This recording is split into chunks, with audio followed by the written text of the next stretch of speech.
Uh, our event is about climate policies, anticipating climate policies of 2050.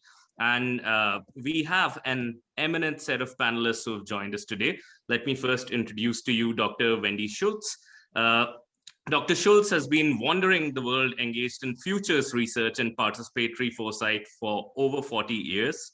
She has designed futures research projects for NGOs, government agencies, businesses, and recently completed with her colleagues at SAMI Consulting 4 global scenarios and multiple regional scenarios on the futures of research and innovation in the post-COVID world, something that we'll be interested in hearing today. Wendy specializes in participatory futures workshops, most recently conducted one online for the International Labour Organization, the ILO, and the International Institute of Islamic Thought. Other examples include face-to-face workshops offering foresight training in Kuala Lumpur and Istanbul, and with the Geneva Center for Security Policy in Bangkok, New York, and Geneva. Wendy teaches future studies in the master's program in strategic foresight at the University of Houston. She's a fellow of the Geneva Center for Security Policy, a senior fellow of the Center for Post-Normal Policy and Future Study, a member of the Association of Professional Futurists, and a fellow of the World Future Study Federation. She's the director of Infinite Futures and Future Puzzle Master at Jigsaw Foresight. Wendy, welcome, and looking forward to be speaking to you on this really interesting topic today. I'm so happy to be here. What a pleasure. Thank you. And then we have joining us from Tokyo, Dr. Naoko Ishii, who's a professor and executive vice president at the University of Tokyo, where she's also the inaugural director for the Center for Global Commons, whose mission is to catalyze systems change so that humans can achieve sustainable development within planetary boundaries. She believes academia can and should play an active role in mobilizing movements towards shared goals of nurturing stewardship of the global commons. Before joining the university, Dr. Ishii was CEO and chairperson of the Global Environment Facility, GEF, from 2012 to 2020. She formed GEF's first midterm strategy, GEF 2020, focusing on transforming of key economic systems.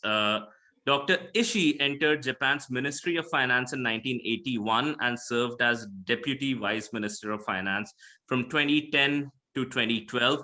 She holds a BA in economics and a PhD in international development, both from the University of Tokyo. Dr. Ishii, welcome to this panel discussion. So glad to have you over here. Thank you.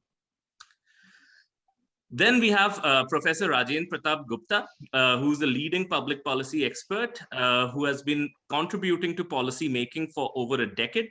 He has authored policies across sectors, including environment. He's the former advisor to the Health Minister of India and played an important role in drafting the National Education and National Health Policy, both of which have been recently promulgated in India. He has been involved in global policy formulation at the WHO as a member of the Guidelines Development Group and is a member of the World Economic Forum's Expert Network. Dr. Gupta has authored 5 books and is widely traveled and chairs the World Intellectual Foundation. Dr. Gupta, so nice to have you over here. Welcome. And then last but not the least, we have Mr. Ishan Chaturvedi. Ishan is the director of EnviPol, an environmental consulting firm working in the areas of sustainable development, climate change, and biodiversity based in New Delhi. Ishan is also the co-director of the Global Policy, Diplomacy, and Sustainability Fellowship. He serves as a faculty member as an associate professor at the Jindal School of Environmental Studies and is a leading author of various articles and policy analysis pieces on the issues of climate change, sustainability, and biodiversity. He holds a graduate degree in law, an LLM from Stanford University. So Ishan, it's your event, but since I'm the moderator, I'm going to welcome you over here. Thank you so much. All right, so now jumping into the topic, what are we talking about over here? So let me quote a few lines from a very, very famous author that I'll tell you about later. It is 2050. beyond the emissions reduction registered in 2015, no further efforts were made to control emissions. It's 2050. We are heading for a world that will be more than 3 degrees warmer by 2100. The first thing that hits you is the air. In many places across the world, the air is hot, heavy, and depending on the day, clogged with particulate pollution. Your eyes often water, your cough never seems to disappear. You can no longer simply walk out of your front door and breathe fresh air. Instead, before opening doors or windows in the morning, you check your phone to see what the air quality will be. Everything might look fine, sunny and clear, but you know better. When storms and heat waves overlap and cluster, the air pollution and intensified surface ozone levels can make it dangerous to go outside without a specifically designed face mask, which only some can afford. These lines are adapted from a book called The Future We Choose, Surviving the Climate Crisis, written by Christina Figueres and Tom Rivett-Carnac, two leading futurists. If these lines seem like the world we are headed towards, or if you think we can avert the next climate catastrophe, or if you're curious on what policy decisions we should make in order to mitigate adverse effects of climate change in the future, today is the time when we are going to be discussing about how the world will look like from a climate change perspective in 2050 and what we can do today. So let me invite our speakers for an opening remark, starting with Dr. Wendy Schultz. And my first question over there would be that, what, in your opinion, are the actions we should take today in order to avoid a failure in keeping temperatures below 2 degrees compared to the pre-industrial level? And in general, what sort of a world we can expect to live in 2050, given our current path of efforts and the expected line of capacity building towards climate change. So Wendy, looking forward to hearing your thoughts on that. Okay, thank you very much. Again, it's both an honor and a pleasure to be invited to participate in this particular panel, important and timely. I'm going to specifically in these opening remarks focus on that current path, efforts, potential future in 2050, and then I think afterwards we will be addressing some of the questions about actions we can or cannot take. So let me pause for a moment to share my screen, get started. So one of the things that to me is fascinating about this is the fact that it feels like throughout my professional life, climate change has been the climate crisis, actually, to give it a more apt name, has been the issue that has been the context, essentially. And I first started as a graduate student in 1979 at the Hawaii Research Center for Future Studies. Now, what I'm going to talk about a little bit is the path of our stumbling to 2050 and the 2050 it results in. I'll try and keep it very brief. You'll note I have a timeline up here. This is not a complete timeline, obviously, of either advancements in climate research or events in climate policy development, but it's kind of indicative. And one of the things that's important when we're building scenarios and stories about alternative futures is to create a plausible narrative forward into the future about how we got there. And there are a couple of points I want to highlight. So in 1985, a consensus was declared among experts that, wow, global warming seems to be inevitable. And in 1988, of course, the Intergovernmental Panel on Climate Change was established. Now, here are a couple of little cultural events that I want to highlight, because 1989 was kind of an important year for me in my research. First of all, a journal that sadly is no longer with us called the Pacific Islands Monthly that really addressed the reading audience in the Pacific Basin region, including the smaller Pacific Island states, was published with an article on climate change with the front page that you see here, the greenhouse effect, say goodbye to Kiribati, the Marshall Islands, Tokelau, Tuvalu, and the Great Barrier Reef in 1989. In 1989, we were also in the research center I was working on. We're working with a number of the Pacific Island nations, and in particular, the Marshall Islands, looking at sea level rise and their potential ability to adapt, because at that point they recognized that they were going to have no power to change climate change. They were too small. All they could do was raise a flag of awareness. What was also interesting in 1989 is James Burke, a noted science author and popularist, famous for a series called Connections about technological innovation and how amazingly diverse and random it is in many ways, did a special 2-hour special called After the Warming that is a brilliant systems analysis and systems forecast of what the impacts of global warming would be in 1989. That was 30 years ago. So in 95, we have the second IPCC report detecting a signature of greenhouse effect warming, raising the alert that serious warming is likely, and talking about the breaking up of the Antarctic ice shelves, and reports that that was actually beginning to occur sort of started hitting public consciousness and public opinion. In 2001, the third IPCC report basically said, yes, global warming is going to be, it has been unprecedented since the end of the last ice age, is likely. Possible severe surprises. So this notion of tipping points, of rapid and unexpected and emergent impacts is beginning to be part of what is discussed. And seriously, the scientific community, drew the line and said, this is happening.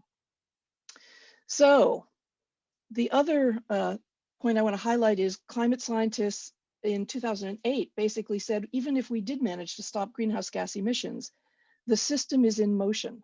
The change is in motion. Global warming will be with us to some extent. The collapse of the ice sheet in 2015 was noted to be potentially irreversible, which would cause meters of sea level rise over future centuries. And some of those ice sheets might cause significant sea level rise in very short periods of time. So 2018, we've got to stop greenhouse gas emissions. We this is all familiar. So to now, the working group, the second working group published the 6th assessment report, and it basically is telling us what 2050 is going to be like if we continue on this path. And there seems to be a lot of inertia in our political and economic systems and in our framing of the discussion, quite frankly, in many ways. So coral reefs, we could lose 70 to 90% of the coral reefs.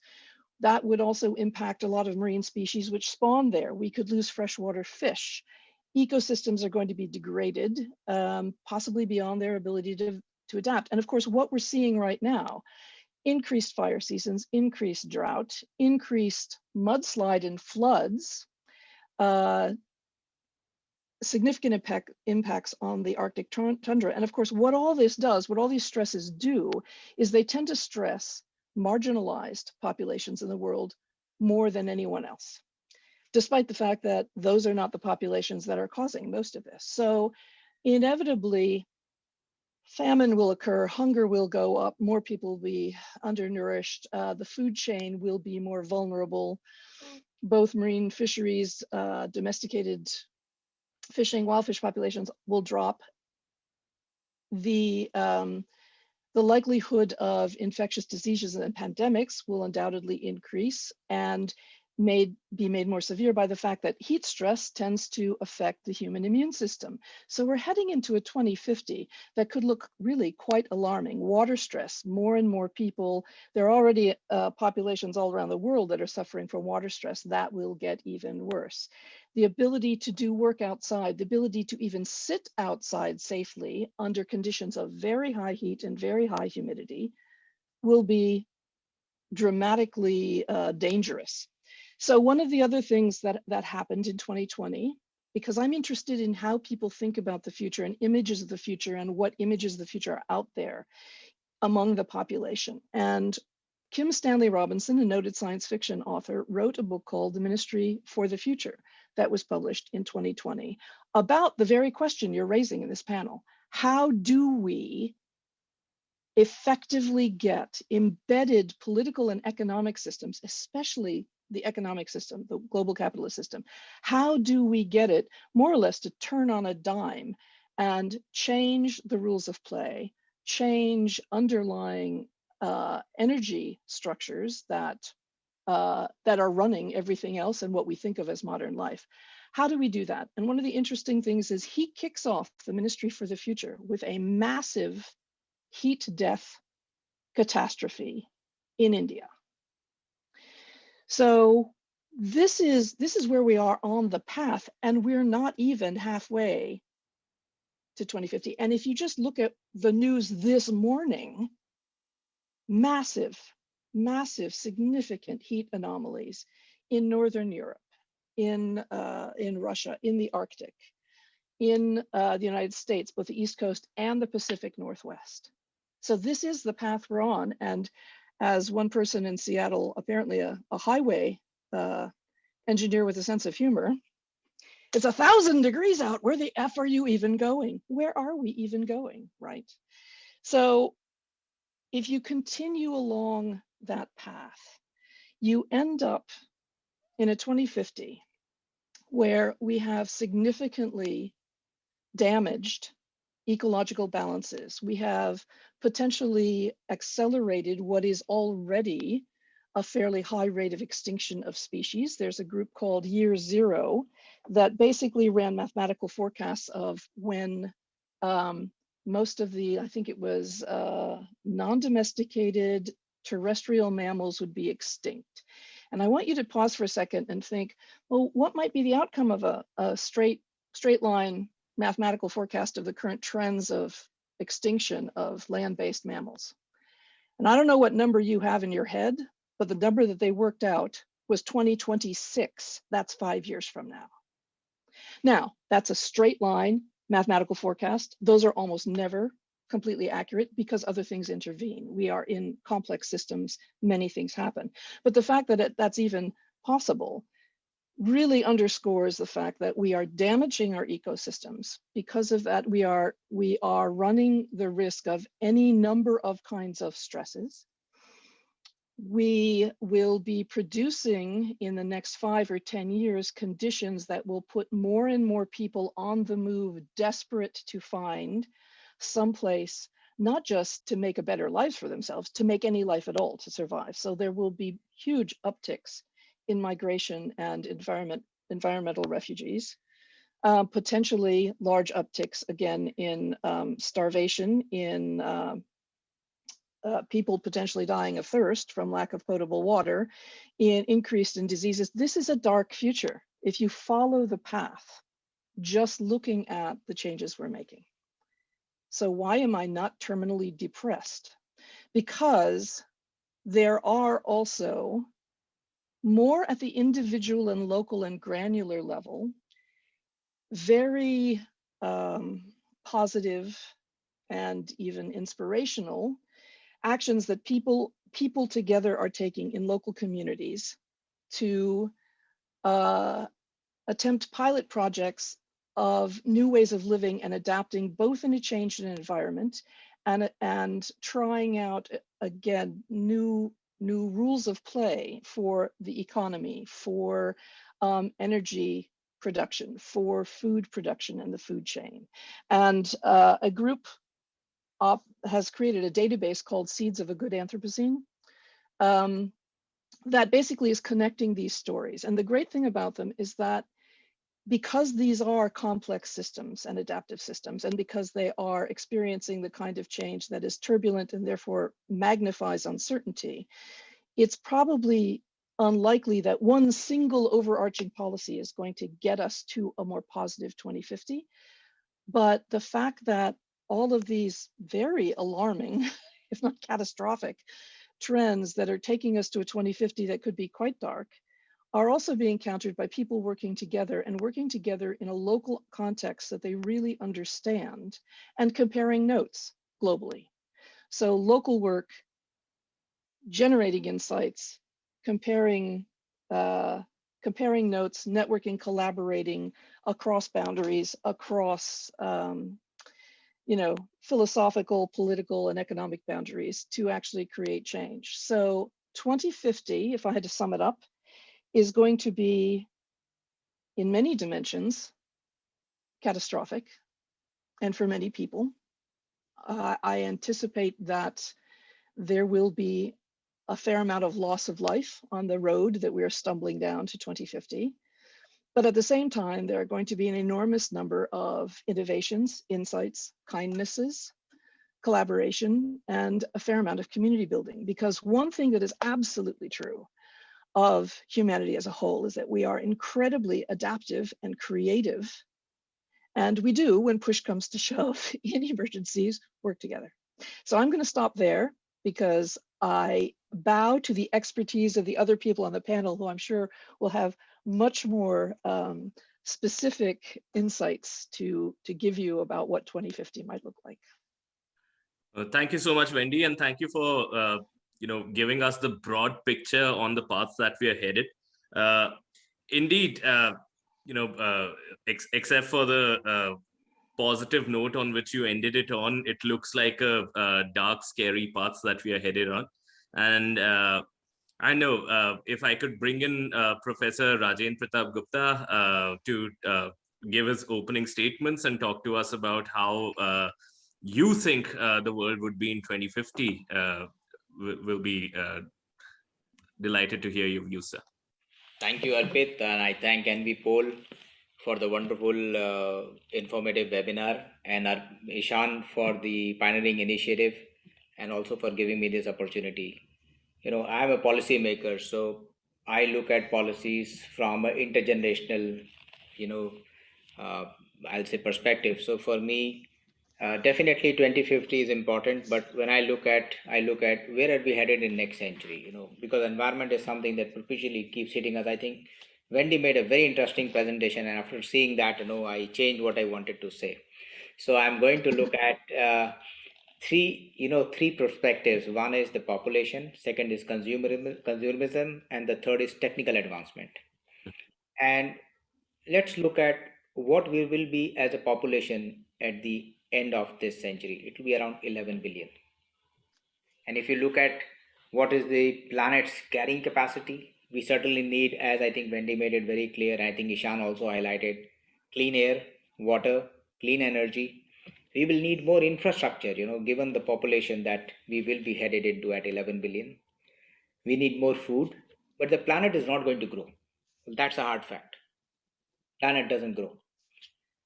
So what is the planet's carrying capacity we need to figure? So there are three data sets that you prominently see. Out of that, 1.9 billion is what the multilateral bodies have said. Then you have 8 billion. Then you have 1024 billion too, which is wild, I guess. Can never get something that planet Earth can sustain. But if it is 1.9 billion, you can look at what population is happening, what is going on. So effectively, in the 22nd century, we should be having a population that we had in 18th century, 19th century, which is around 1 billion. So, and look at the growth. We grow 1 billion every 13 years. And if you look at the way we have doubled, we were doubling in 300 years, then 127 years down to 47. Imagine if in 48 years we double from 8 billion. I think Wendy has said, I think given us a very complete perspective. And look at the other side. When we say this planet doubles, let's go to some numbers, what it means. So typically, we look at the amount of land we have, 3.5 billion acres. 1.9 hectares of land is what a person needs to grow food, textiles, wood, absorbing waste. And if you look at the average land American has at the disposal, is 9.7 acres, which means by that standard, we can support only 1.5 billion population. So the first dimension you see in getting where environment is taking us is population. Anything we see, we have to see in that perspective. And the second thing that I always look at is consumerism. World, instead of being, I don't know what we should say, we should have probably called world as a family, but we made world as a market. We are totally driven by market forces. And the way we are consuming Earth resources, it 1.6 times than the sustainability rate. There is a very interesting perspective that I keep sharing when I talk about environment. It's called the Earth Overshoot Day.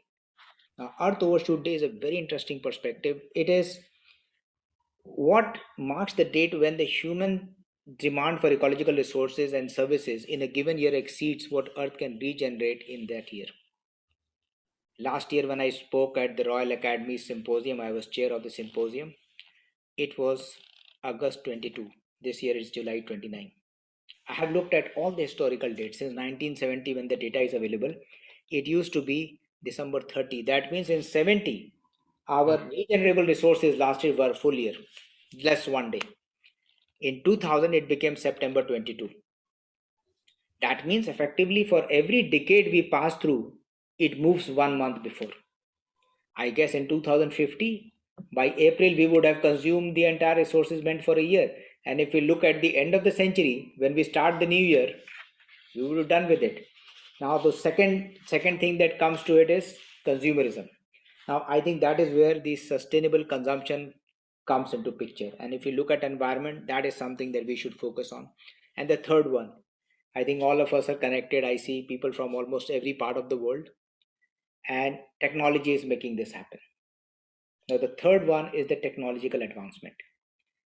Thanks to advancement of technology, we can connect seamlessly, and talk to each other, learn from each other.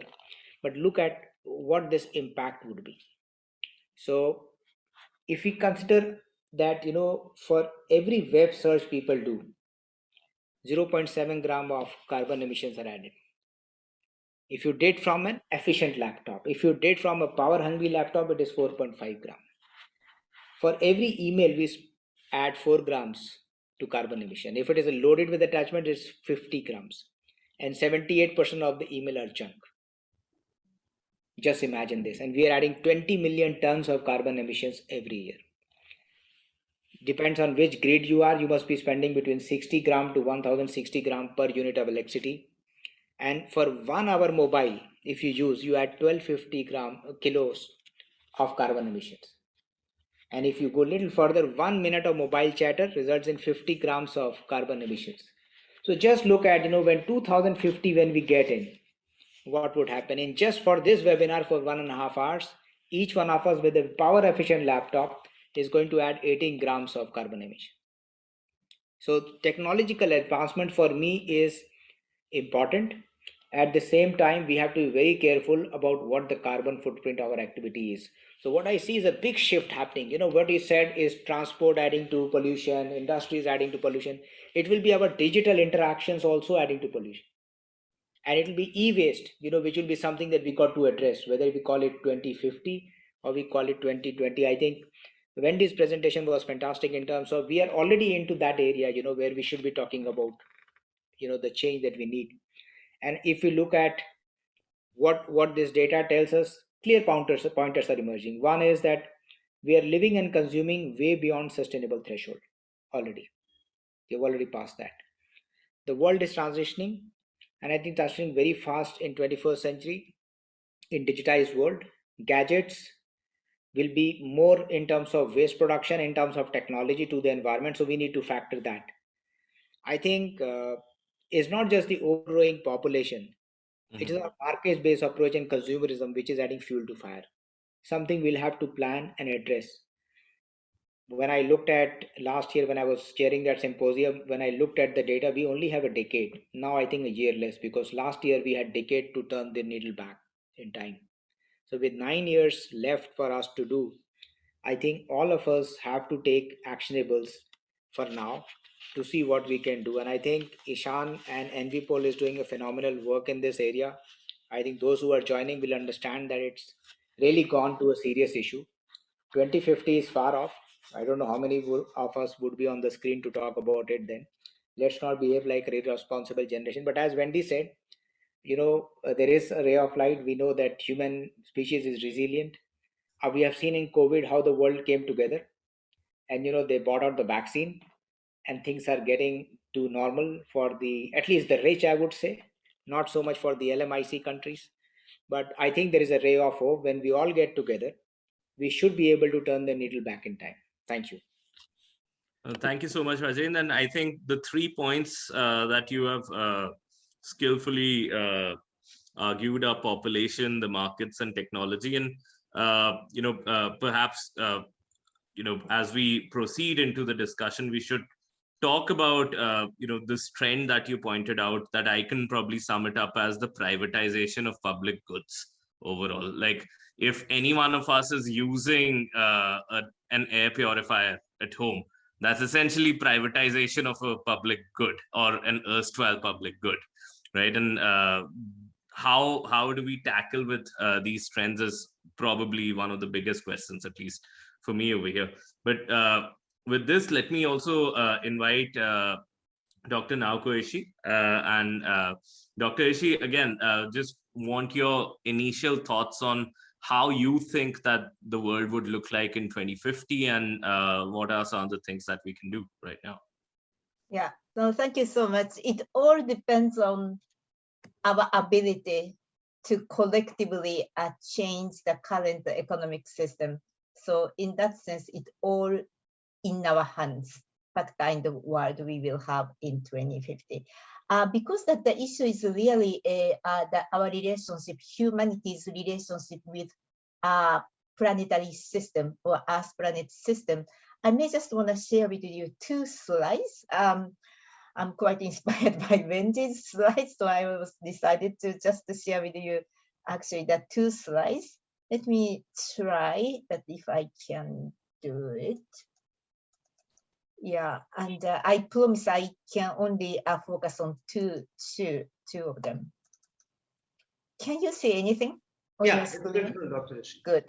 Okay, so that when we think about that our relationship with the planetary Earth, that it may be useful for us to take back a little bit and beyond even last 12,000 the years, when that since that we Homo sapiens pop up in the world or in the globe, that the Homo sapiens went through the very difficult times, then through several glaciers and glacier period.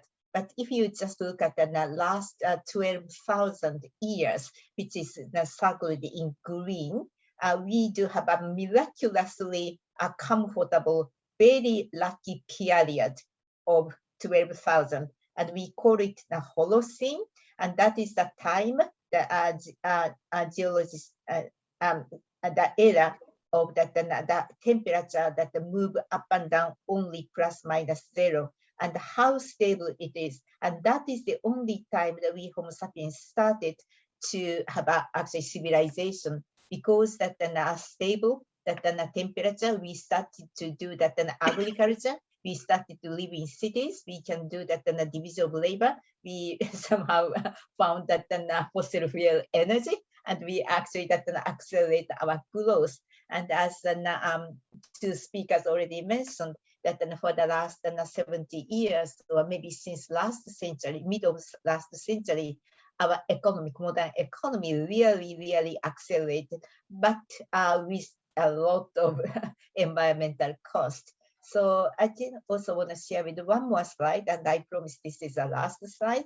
When the scientists see that our relationship with the planetary Earth has started to change, they actually look into this relationship. And this is a very famous literature. Many of you may have already seen it, and read by Johan Rockström and his colleague of the planetary planet system scientists.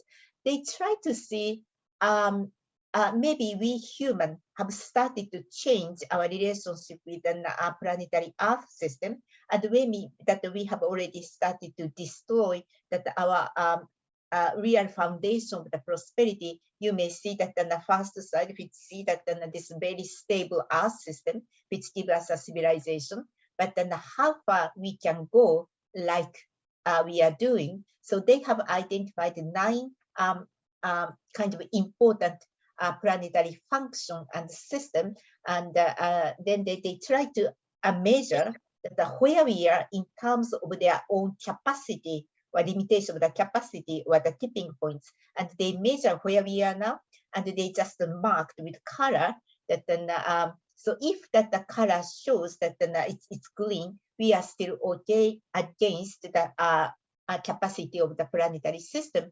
If the color looks at the yellow, we already enter into that very uncertain the area. If that the color changed to red, we were definitely already transgressed. Dr. Ishii, just sorry to interrupt you over there. Is there a way we could put this on full screen, this particular slide, for the benefit of the audience?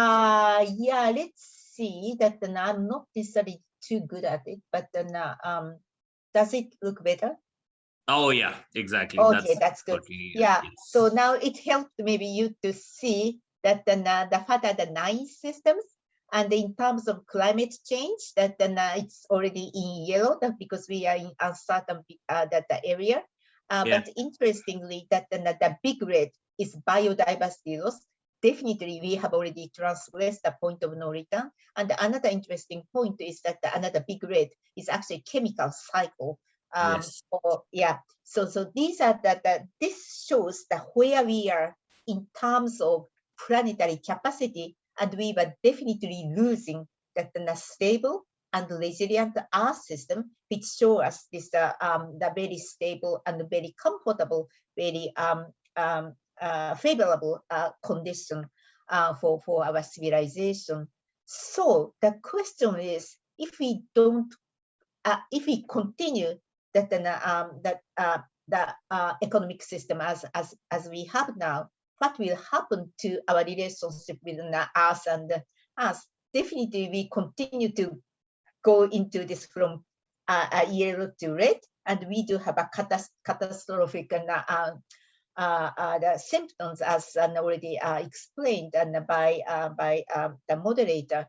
So the only way out and try to go back to the stabilized that the Earth system is to change the way of our life, that particularly the economic system, how we can change that our energy system, how we can decarbonize our economic activities, how we can change the way we live in cities, how we can change the way we produce and eat our food, and how we can change our production and consumption, as explained by the professor just before me. So that unless we find a way to collectively change those economic system, we continue to go for this from yellow to red, and we destroy our own the basis of the existence. So what is really challenged is, do we have an capacity to collectively change those key economic systems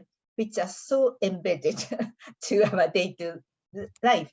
So even if we do understand the science, what can we really do to change this big system, which is a part of our life? Wendy gave us a very interesting the example of how the individual or the local community have already started to change. And I do fully understand that. The question is, those are the local initiative, local way of managing local commons can be actually extended to manage the global commons. I was introduced as inaugurating director of the Center for Global Commons. Why I named the center the Global Commons? Because global commons definitely requires a new way of governing it. It's not just a by legislative, unfortunately. Some can be taken care of that, but it's definitely falls short. It falls short of that. So can we collectively find this new way of governing those global commons? That's going to be today's topic, I guess. Thank you so much. Thank you so much, Dr. Ishii. So things that I'm hearing in terms of certain solutions. Obviously, all of the speakers until now have successfully been able to communicate a horrid picture of the future, and you've been successfully been able to scare us. But then the things that I'm hearing, Wendy talked about greater local level changes, networkings, and just those communities and nodes of people. Then Rajan talked about the use of technology, of changing how we conceptualize our activities. I would just not call it economy, but then everything that we do in terms of the markets. And then again, Naoko is talking about how do we think about production and consumption and how do we build coalitions to rethink some of these things. So there's some bit of a pattern that's emerging that okay, these are probably the things that we should do. But before I get into that, I would like to come to Ishan to pose the same question. Where do you see the world in 2050, and what are some of the things we should be looking at right now? But even before Ishan starts, just for the people who are watching us live on LinkedIn, if you had a registration link and you were not able to join the event on Zoom, we have fixed that glitch right now. And now if you try again logging on through the Zoom link that must have been shared with you after you'd registered, you would be able to enter the room over here. So Ishan, over to you. Thank you, Advait.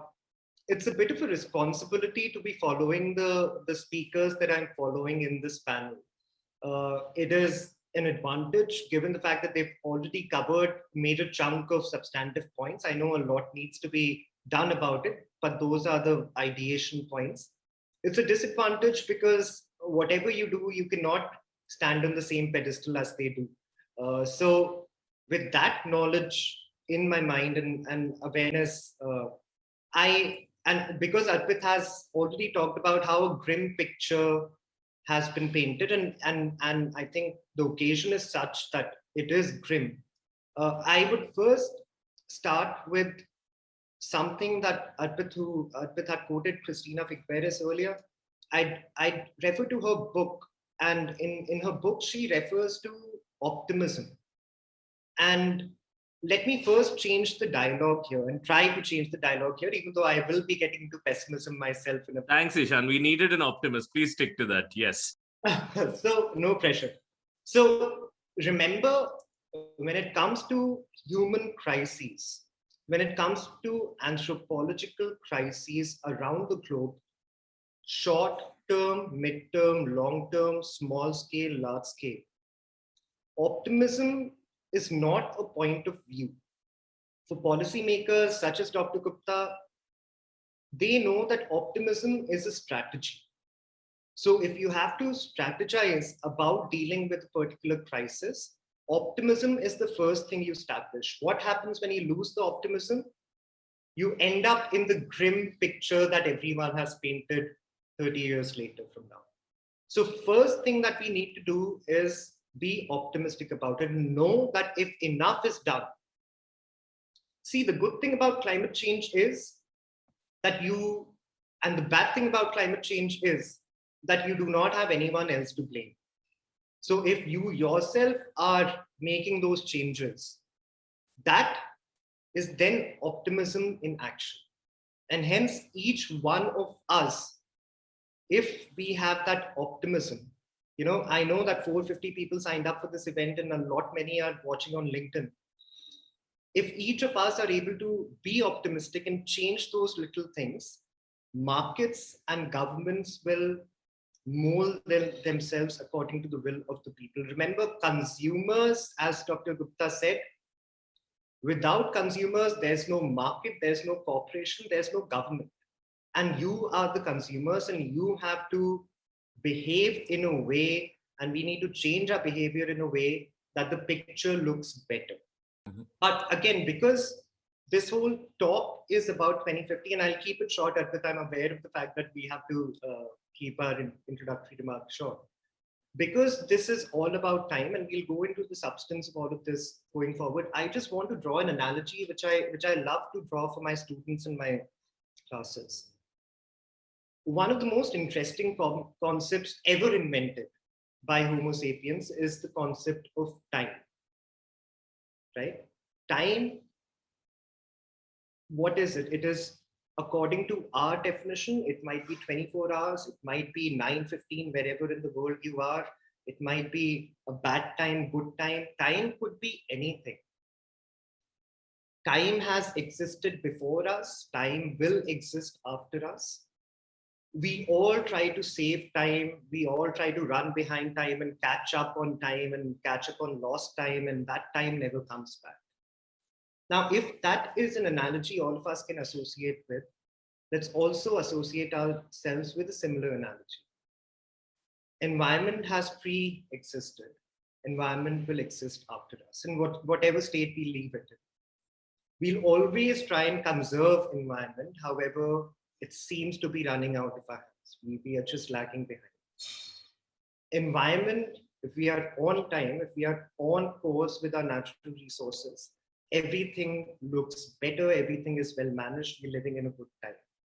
And similarly, if we have to compare our impact on environment, remember that if the planetary cycle of our Earth, of our planet, was rolled across in the form of a football field, and the GPOTS fellows in the class already, in the session already know about this. If the planetary cycle, the lifetime of our planet was rolled across on a football field or a soccer field, given the fact that we're also joined by people in the Western Hemisphere, human beings have been in existence on this planet. Homo sapiens have been in existence on this planet for equivalent to 1/16th of an inch of that football field, equivalent to the width of a single blade of grass.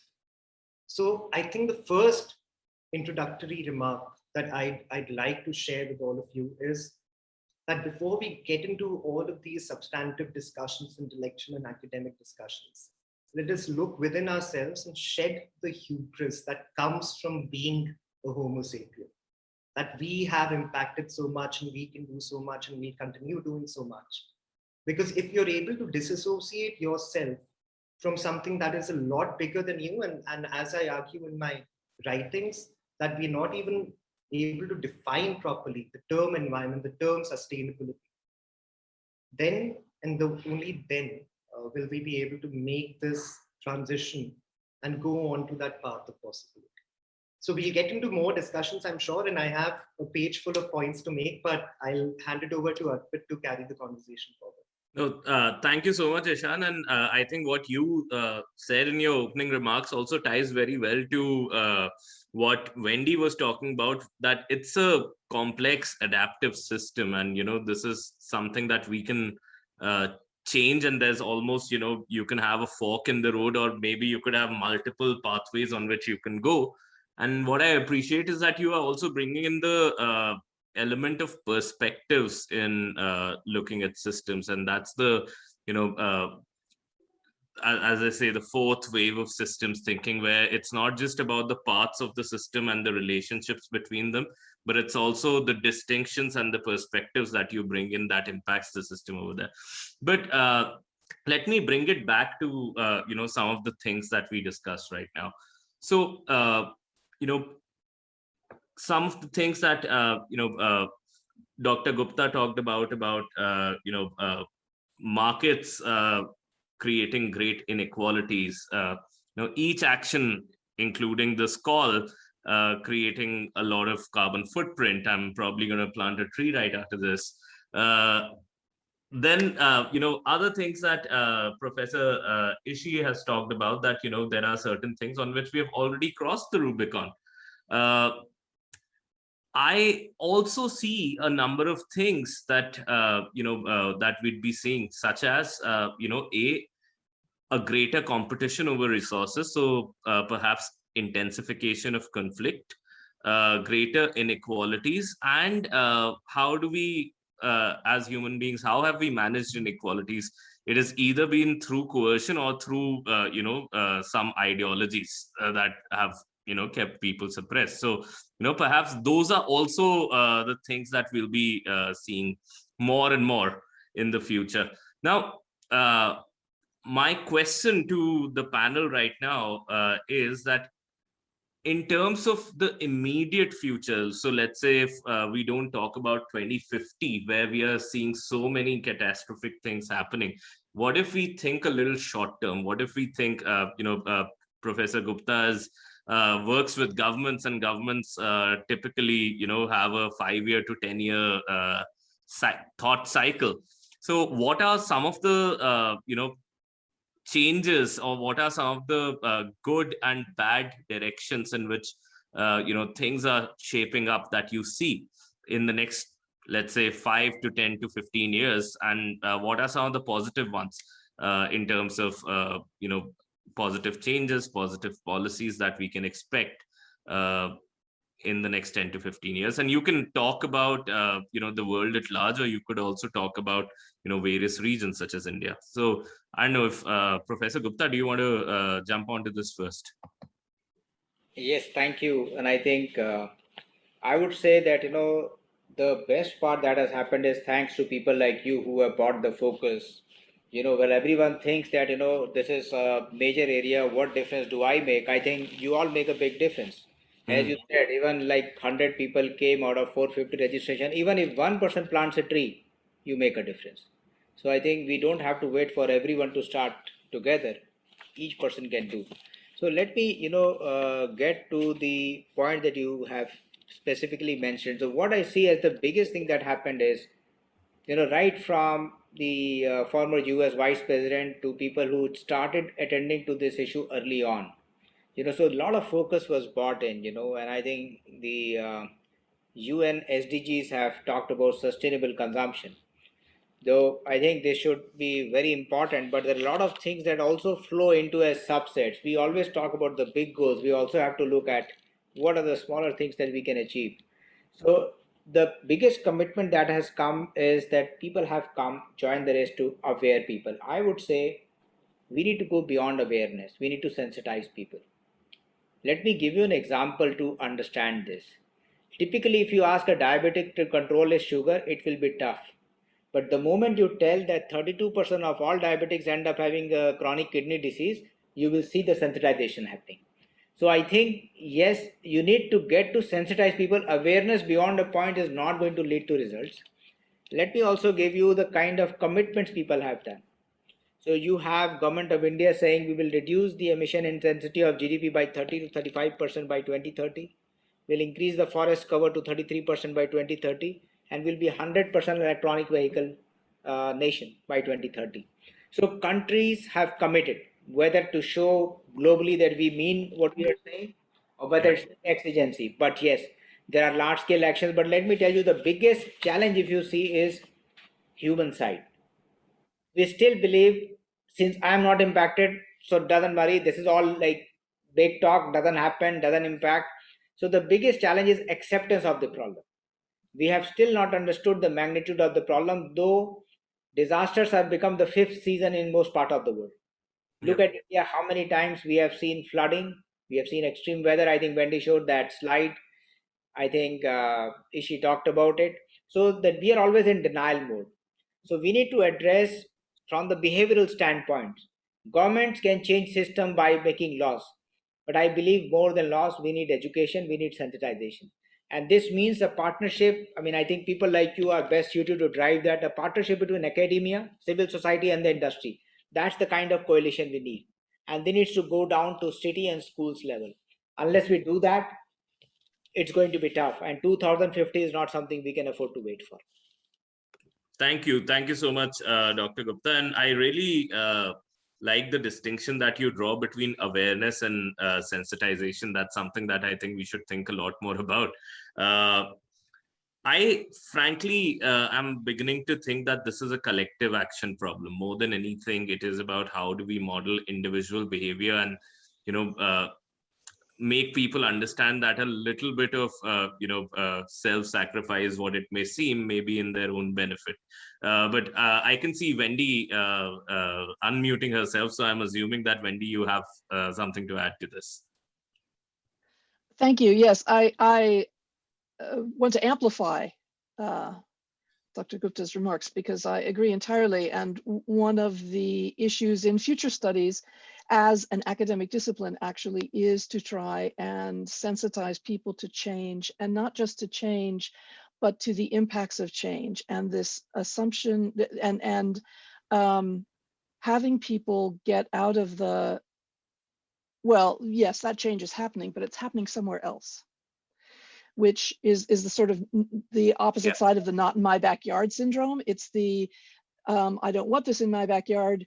I don't want that in my backyard, and I don't expect that to be in my backyard. I expect it to be in someone else's backyard. And the interesting thing about it is that with climate change, because it is unfolding to the human perception at this sort of geologic scale or ecosystem scale, that it's not only, well, yes, climate change is a problem, but that's happening in, you know, other places, but it's also that's happening in other times. And I have literally heard policymakers saying, I don't really have to care about that because I'll be dead. And politicians saying, I won't be in office anymore. So it's the sensitization issue is really important, and it gets to a basic understanding and assumption of systems thinking, which is that the most powerful place to intervene in a system, as Donella Meadows would tell us, is down at the very deep levels of rules and assumptions and beliefs, the sort of cultural sets. And so you had asked beforehand, you had sent to the panel some questions. One of them was, what are some of the hardest problems to solve for effective action? And it's exactly this, changing people's core assumptions, the beliefs, the narratives, in fact, the myths, the cultural structures of myths and metaphors and language that they use to even talk about some of these issues.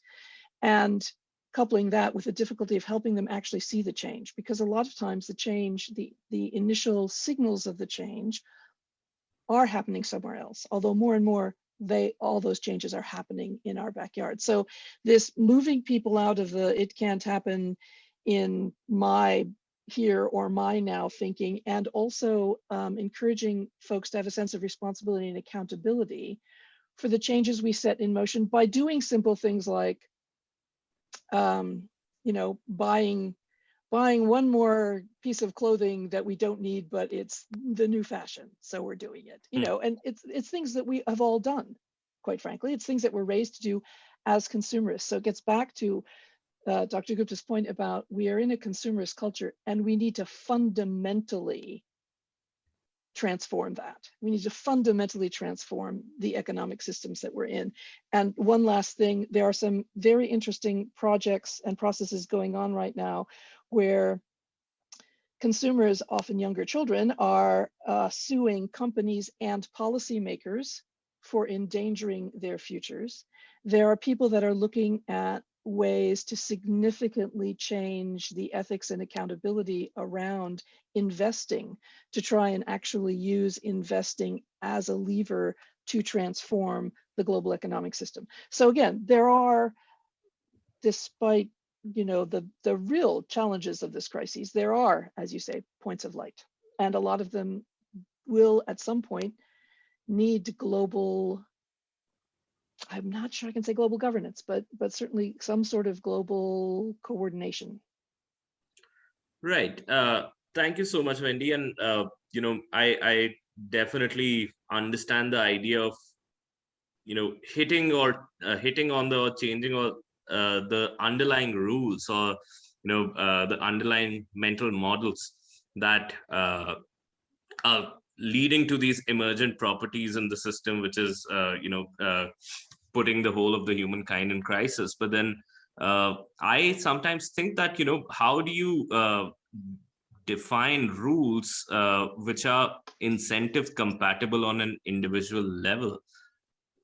Okay, so Daniel Wall has been doing some really interesting work on sustainability, and in one of his essays, and I was remembering it this morning and I highlighted it, he was talking about the precautionary principle, and that we need to change this focus on we're making things for profit to think through, and let's see how he puts it. We urgently need a Hippocratic oath for design, technology, and planning. Do no harm. To make this ethical imperative operational, we need a salutogenic, health generating, intention behind all design, technology, and planning. We need to design for humans, ecosystems, and planetary health. And that could be incentivized. And I would add, we need a variant for futures. First, do no harm. First, foreclose no futures. We are foreclosing huge numbers of possible and potentially desirable futures for especially marginalized populations all over the planet by putting them in danger. Yeah. And endangering more and more people by this. So. No, certainly. I think those are some great actionables. I would want to go to Naoko and hear your views on, you know, in the immediate terms, what are the kind of challenges that we are looking at, and what could be some of the solutions? Over to you. Well, I just want to build on what Wendy said, or the discussion for the last few minutes. I mean, the issue is really, in my view, how to govern, to find a way to govern the global commons. As we already discussed, there are quite a kind of already effective way of managing or governing local commons, because there is a local community. It's a part, it's their backyard, but also there is a community that who knows that that they can benefit, they can be better off after following the common rule. But so it worked on the local commons, but commons in general subject to the tragedy of commons, so that the individual that acts and rationally, it ends up actually eating a lot of commons, and then the people would be worse. The global commons like a climate change or rainforest and ocean, the water is really a good example of tragedy of tragedy of global commons. That's why I'm kind of insisting that it's really time for us to find a new way of managing or governing or stewarding the global commons. Because stewarding, why stewarding? Because it's also intergenerational injustice between the current generation and the future generation. So we are responsible to managing it, that then stewarding it, and then pass it to the future generation. So that there are two challenges here.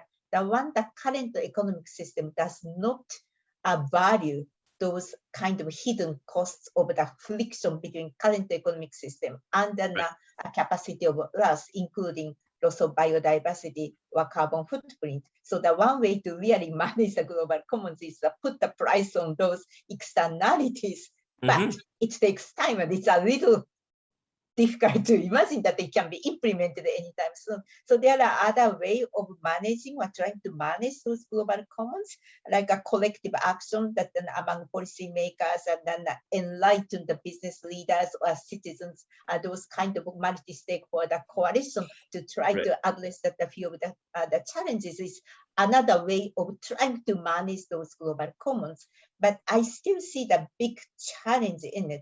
As Professor Gupta already mentioned, that we, the human being, let's say consumers, can exercise a big decision-making power through the decision of what to eat or what to wear. Wendy also mentioned that. So that so if that the information is given, and if that the individual action can actually address the system change, great, let's do it. But in many cases, the individual action cannot really lead to the system change. I am living in Tokyo. I have no way to choose a renewable energy for heating on my own house. This is a government energy system, which is still, the firing the coal-fired power plant, and we have no way to exercise my own decision, right? So that there are things which the current economic system still impose a lot of restriction. And this is where I think we need to find a way to really try the system change and fighting against this vested interest. And we need an international collaboration on it. Thank you. Thank you so much, Dr. Ishii. Over to you with the same question. And meanwhile, members in the audience can start typing out their questions. We are probably going to carry on with the first segment of this discussion for another 20 minutes, after which especially Dr. Ishii has to leave. It's really late over there in Tokyo. But Ishan, meanwhile, over to you, and while the audience can start thinking and typing their questions in the chat box. Yes, so I think we're opening the chat box in 2 minutes, and as soon as it's open, the audience can type in their questions as well. I want to address 2 points here, and both of them are very important, and I'm again going absolutely off script, just going by the discussions that we're having. The first is a very important point of sensitization that Rajen sir raised, and then it went into how collective action is an important component of sensitization as well. And I come from, for those of you who do not know, by qualification, I'm a lawyer, so I go back to one of the legal disputes that we are so often faced with. Is that of inheritance. And again, I'm drawing an analogy here for you to help understand how we function in terms of sensitization and collective action. If you are staying somewhere and if your neighbor is having some issues with their siblings over property, over their property that they inherited from their parents or their grandparents, you do not care, right? The maximum that you care about is how will be the new neighbor. Whoever gets this inherited property, will he or she be a good neighbor or not? But if you are in place of that neighbor, and if you are fighting for that inheritance, what do you consider? You consider that I get the full share in this property, right? I get the property in the same state as it was left behind for me. I get the property in a way that I can utilize it as well as my parents could or grandparents could. It's the same with inheritance of natural resources. And this is very important. Are we all sensitized enough, to borrow Dr. Gupta's word, and are we all doing that in a collective way, to borrow Dr. Rishi's comment? Are we all fighting for our inheritance about natural resources from our previous generations, like we would have if it were a case of a house or a flat or a bungalow, as the case may be, or the land? So that's one. How do you solve this collective action problem in a way that you realize that you have a vested interest in that natural resource? And that vested interest could be through anthropogenic terms. So it could be in terms of monetary value for you. If that helps you conserve something, it could be for its ecosystem service value, as we call it in environmental policy. The second thing that I wanted to address is consumerism. And again, I want to give the floor to our panelists and take up the questions as well. So in the meanwhile, I'll be very short and just sum up consumerism by an 1800s poem by Alexander Pope, which I know Arpit enjoys a lot. He's one of our favorite poets generally. And he had this prose which says, "How happy is the blameless vestal's lot, the world forgetting by the world forgot, eternal sunshine of the spotless mind, each prayer answered and each wish resigned." So to tackle consumerism, you need to approach it from this beautiful prose standpoint that all of your prayers need to be about your needs, and all of your wishes, which are about your greed, can be put in the back burner.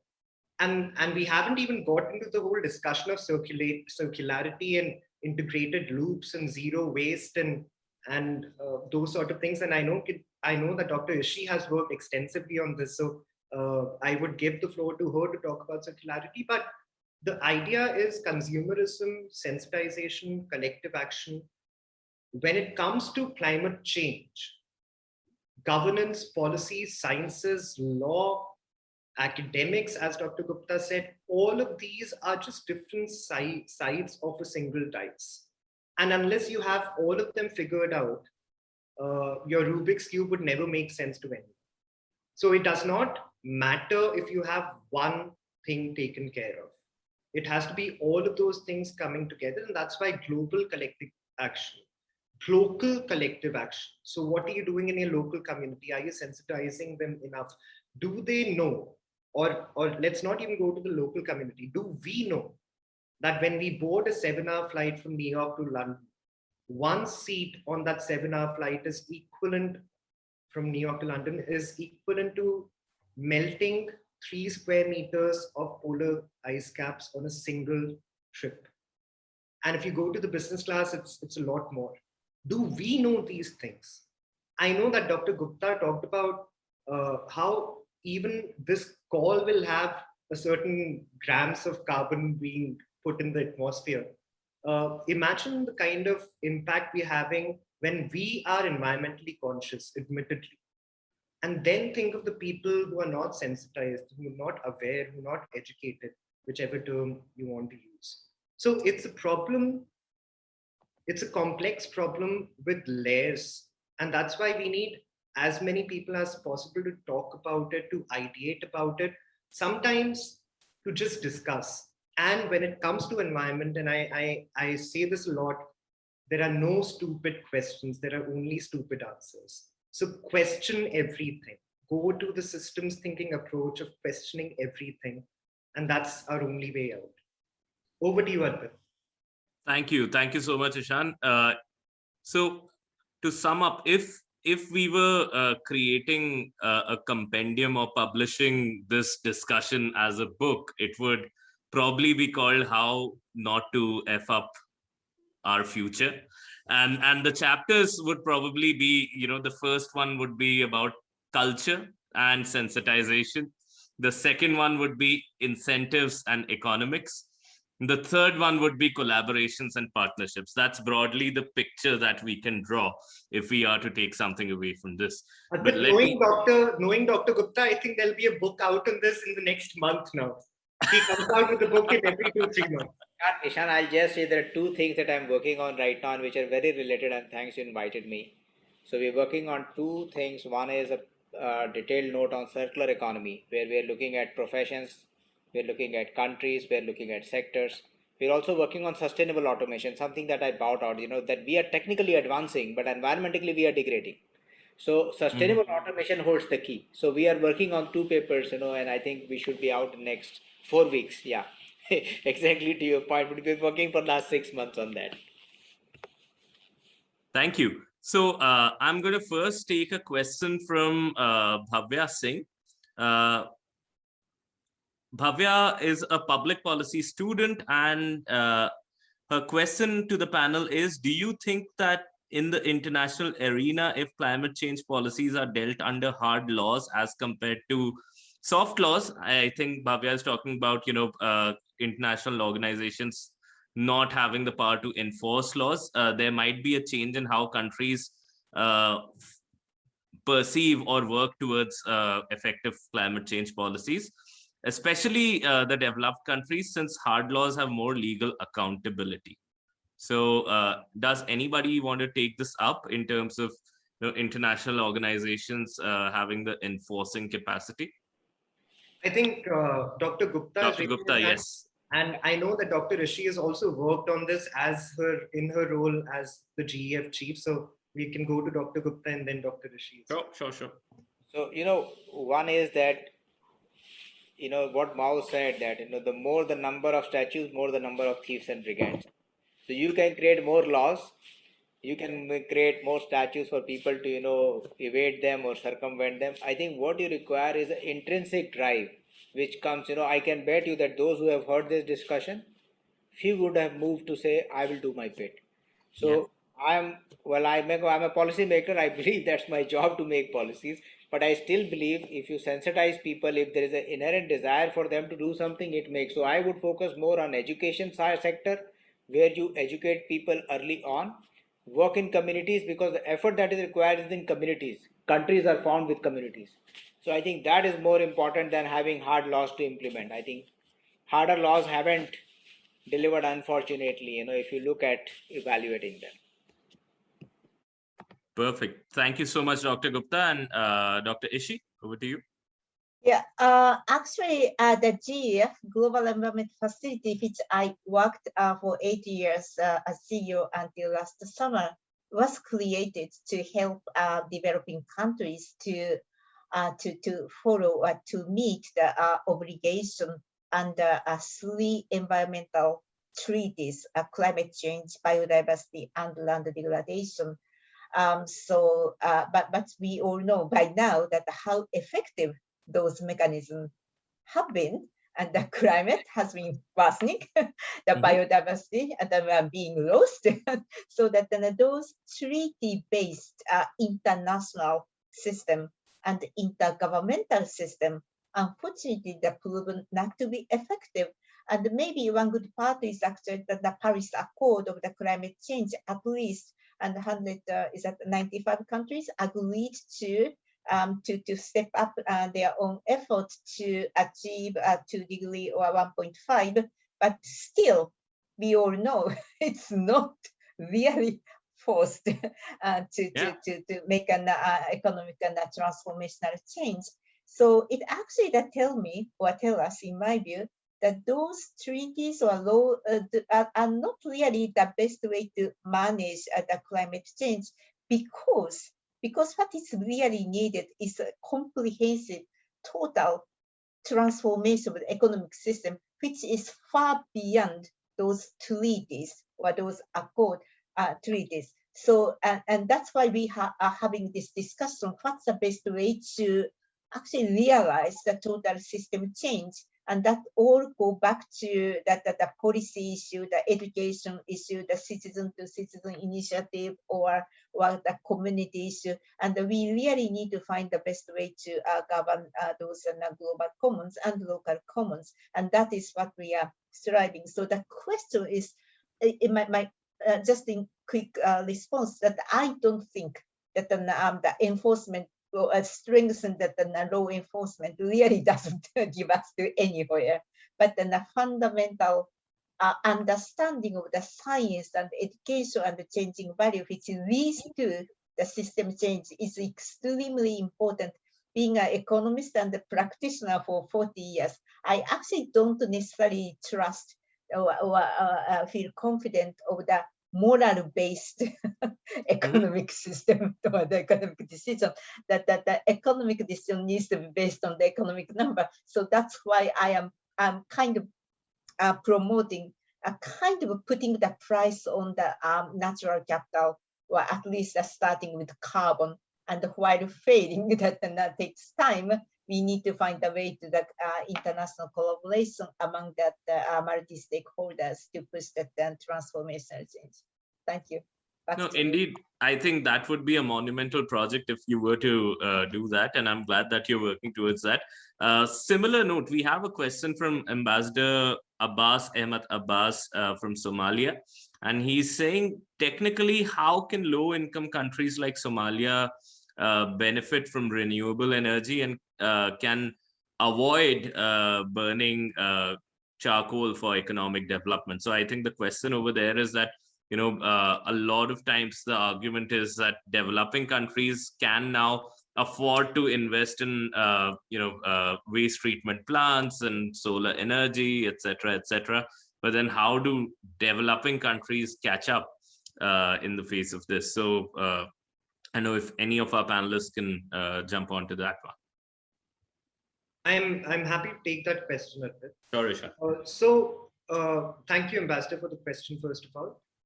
It is in 1992, when the Rio Declaration happened, in clause 7 of the Rio Declaration, there was this very interesting concept that was introduced. And may I suggest, with some disdain towards some people who were on the negotiating table. And that clause talked about the CBDR principle, which stands for Common but Differentiated Responsibility Principle.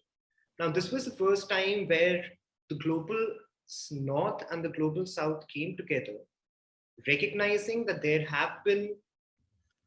are two main issues in dealing with environment, sustainability, climate change. One is that of capacity. So, as His Excellency mentioned, some nations do not have the capacity in the first place. And I'm not talking about capacity in terms of fiscal capacity only. I'm talking about human resources, natural resources, awareness programs, technology, various knowledge capital. All of these are capacities. So there was capacity with the global North. The second issue was culpability. Mm-hmm. Who has led us here? Now, we can keep on blaming the developed world and global North, and as we should to an extent. But remember that 85% of all climate impact has happened due to our pollution since the Second World War. So it's literally your generation, your dad's generation, and your grandfather's generation. So at some point of time, we need to shed this global North, global South tag.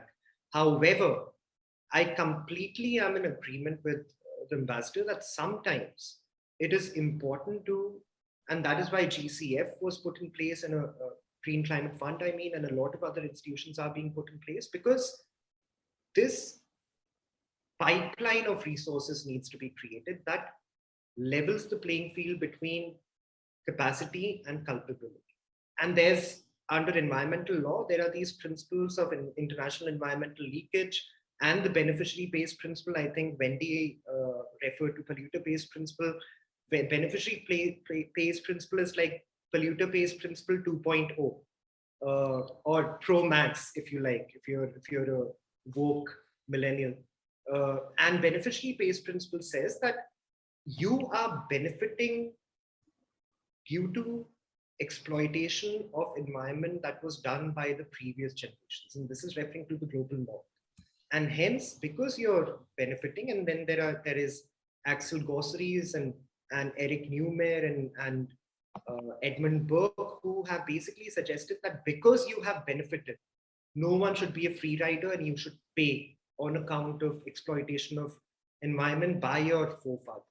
So there are a lot of things that are happening. I must also address the last question, because I think the power of soft law, soft negotiation, soft power dynamics cannot be discounted ever. So how many of us left usage of plastic straws after we looked at that turtle that had a plastic straw going through its nose? That's not a real law by which you had to adhere to, but there was some power dynamic that played its part. Similarly, you can take up other examples of such soft politics through which we have been able to make a difference. But I'll cut my answer short because I know that it is quite late in Japan for Dr. Rishi, and even for Dr. Gupta, I know that he is a very early riser. So Arpit, over to you. Sure. There are at least 3 great questions. And by the way, guys, everyone who's posting questions, I'm not taking them in the order that I'm receiving it. I'm just picking the questions that I like. So I think one great question that I have, and this could probably be the last one over here. There are 2 more. So if we can have some panelists stay over, but I know Dr. Ishii has to go.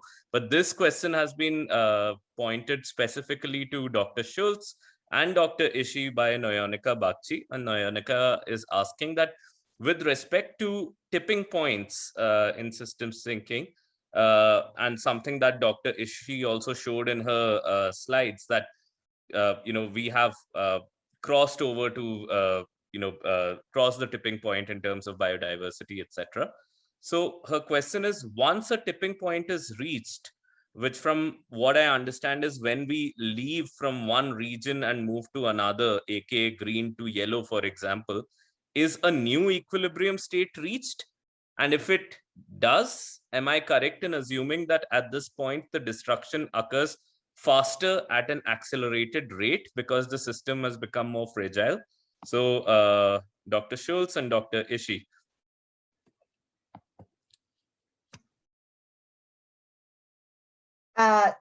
Wendy, do you want to go first, or do you want me to take it? Since it starts with a reference to your slides, I thought you should go first. Yeah. Okay. This is, well, if I understand that their analysis correctly, that the yellow area is a kind of uncertainty area, that the red is more like definitely we are actually crossing over the tipping points or the boundaries. And what it really means is that the Earth system is, it's a kind of, if the Earth system is one equilibrium, and if it goes to the yellow to red, it may jump onto the new equilibrium, which we are really not yet know.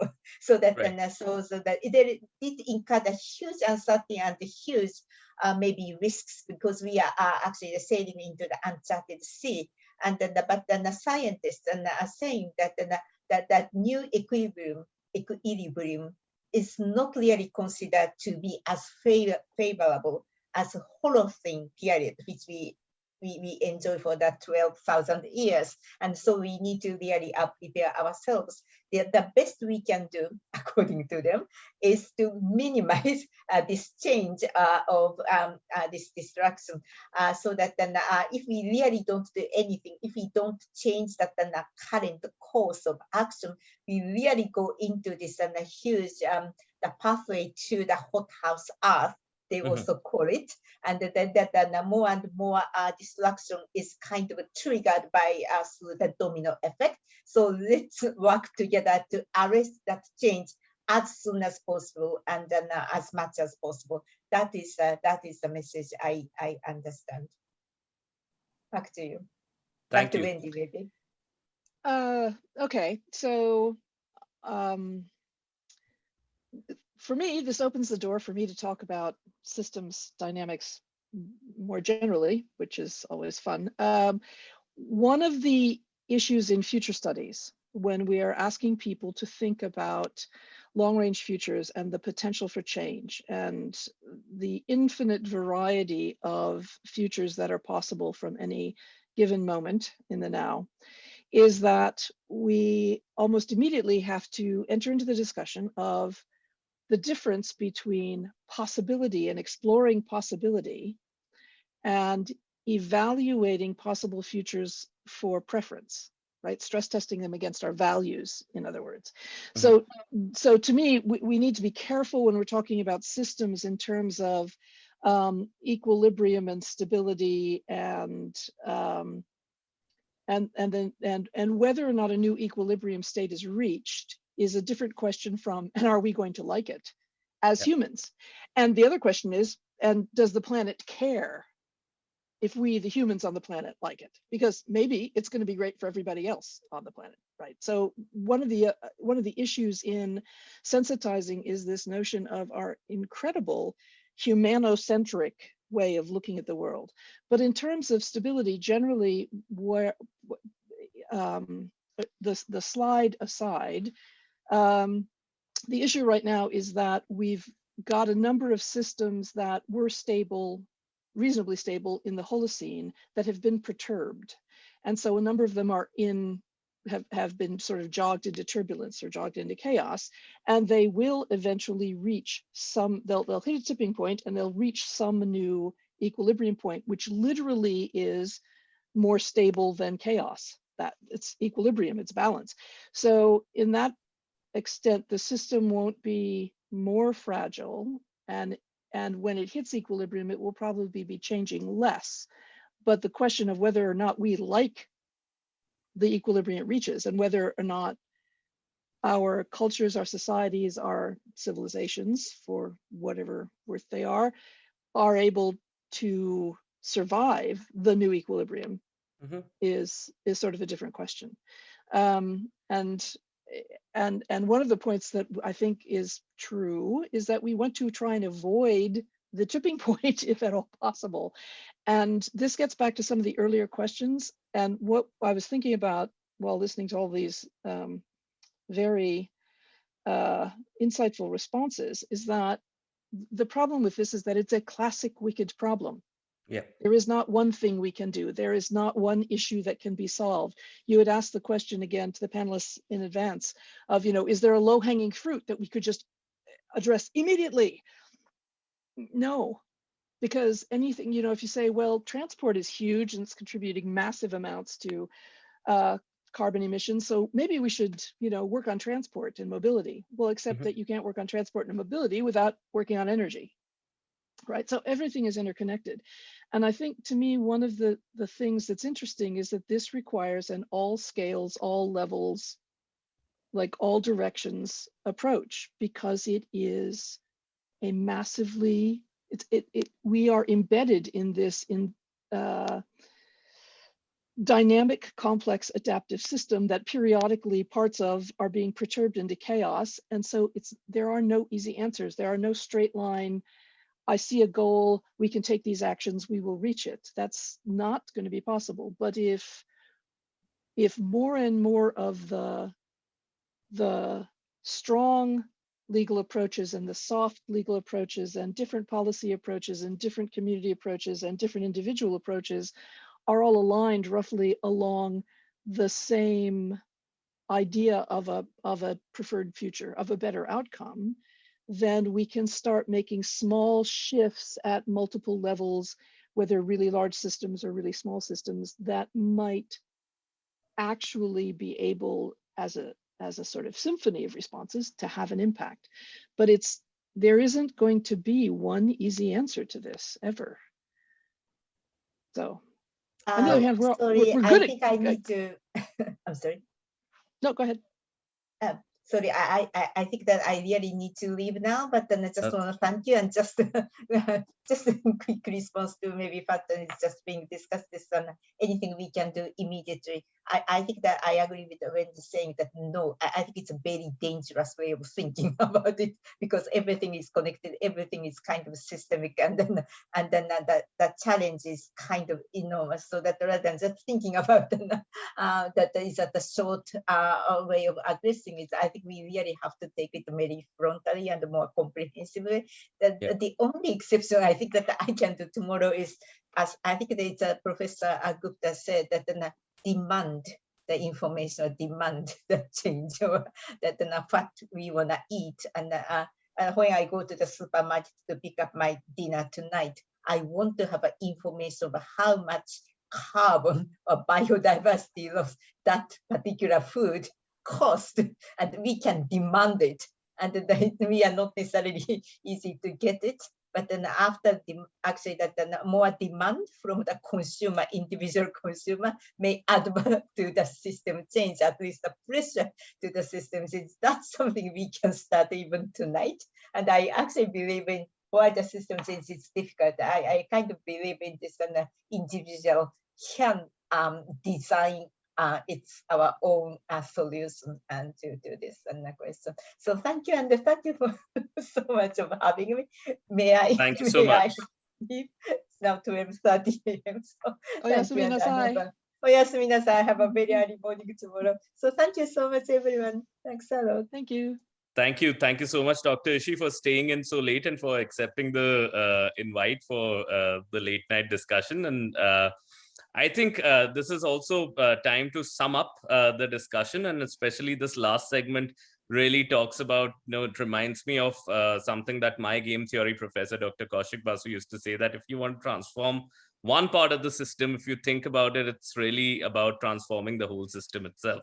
So I think, with that, I would like to thank the London Climate Action Week, all of our panelists, and all of the people in the audience for asking such wonderful questions. We have another segment of our event in right after this, so do not start logging off. Hang on, and we have some great discussion yet to be done now from our global policy, diplomacy, and sustainability fellows. But before we jump into that, first, let me thank all of our panelists, Dr. Ishii once again, Professor Rajendra Pratap Gupta, Dr. Wendy Schultz, and Ishan Chaturvedi. So thank you so much for the great discussion.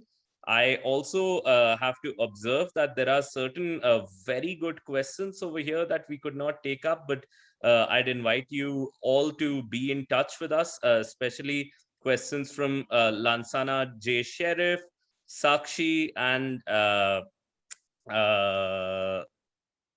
Suchita, but Suchita is already a GPOTS fellow, so she's going to be in touch with us anyway. So thank you so much. And Professor Gupta, Professor Schultz, you guys have a great night, and thank you so much for joining us. We really, really found this discussion insightful, and I hope that How Not to F Up Our Future is a book that can be collaboratively produced. Thank you. Thank you so Fantastic. much. Thank you so much for inviting me. Thank you so much. So guys, remember, we'll take a 5-minute break and we'll come back with a second session, a session that I promise will be as lively, if not more, and as thought-provoking, if not more. Before we do, and before we have our 5-minute session break, please make sure that you fill out the survey link that we have circulated. Please remember that because it's a certificate workshop, so you need to be in attendance for both the sessions, so please do not log off. And that's about it. We'll also try and take up some of the questions that have been asked in the last session in the next session. So that being said, if we could have a short video that we could play for all of you before we head into the 5-minute break, and we'll see you in 6 minutes, 6 to 7 minutes from now. Over to you, Aditi, for the video, please. Thank you so much, Wendy. Thank you.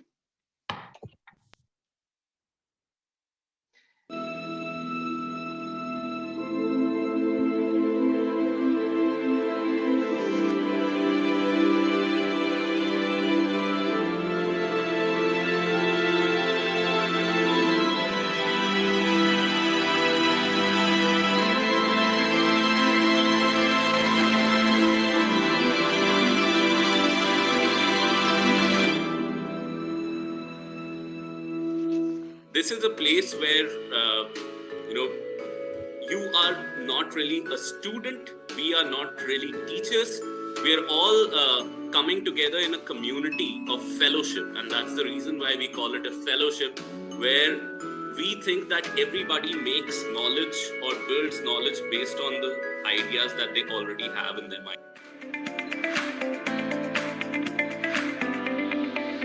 The problem is greenhouse gas emissions that affect the temperature of the climate. The agricultural land, the places which we use to grow crops, have a fair amount of saltwater intrusion.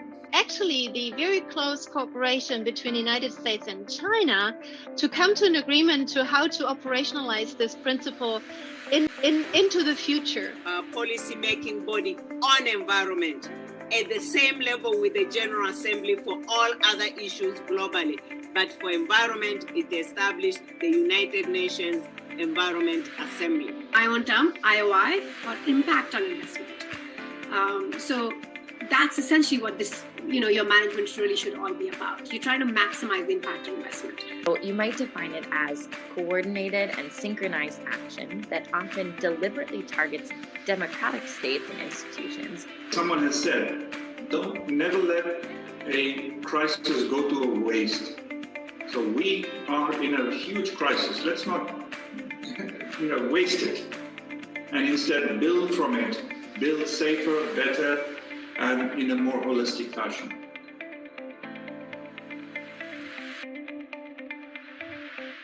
I am thoroughly enjoying the fellowship. I think it's keeping me enthusiastic, lively. I'm really excited. I look forward to lectures. I look forward talking to Arpit and Ishan more often.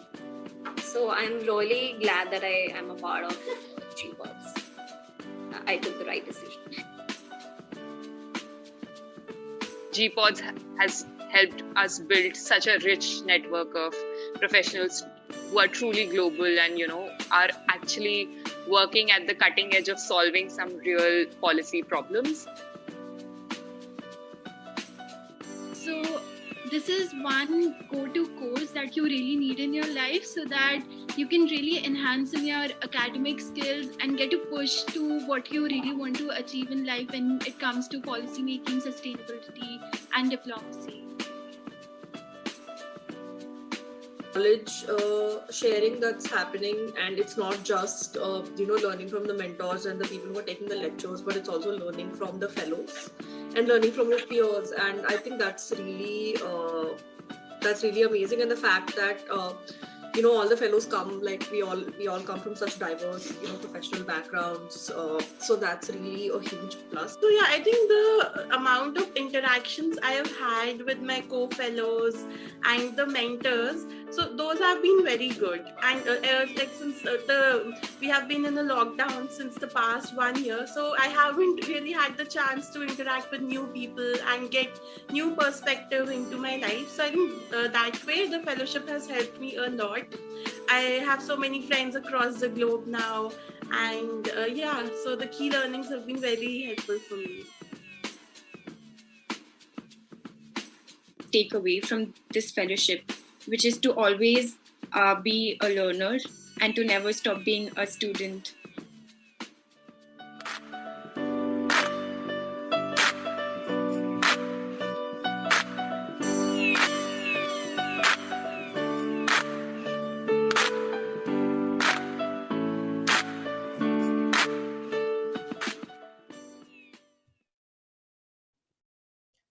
So that's about our Global Policy, Diplomacy, and Sustainability Fellowship that we run as an organization. It's a 3-month online fellowship program where mentors from all over the world, such as folks who were speaking in the earlier panel discussion, people coming from such backgrounds would come in to train, to talk to, and to mentor people of the next generation. So essentially, what we are doing is, trying to do a lot of these things that we discussed in the previous section, which was to create coalitions, to build networks, to build a community, to enhance our knowledge about things such as public policy, diplomacy, sustainability, the interaction of all of these things together, and overall creating hard skills as well, so that people can go out and start working on some of these issues and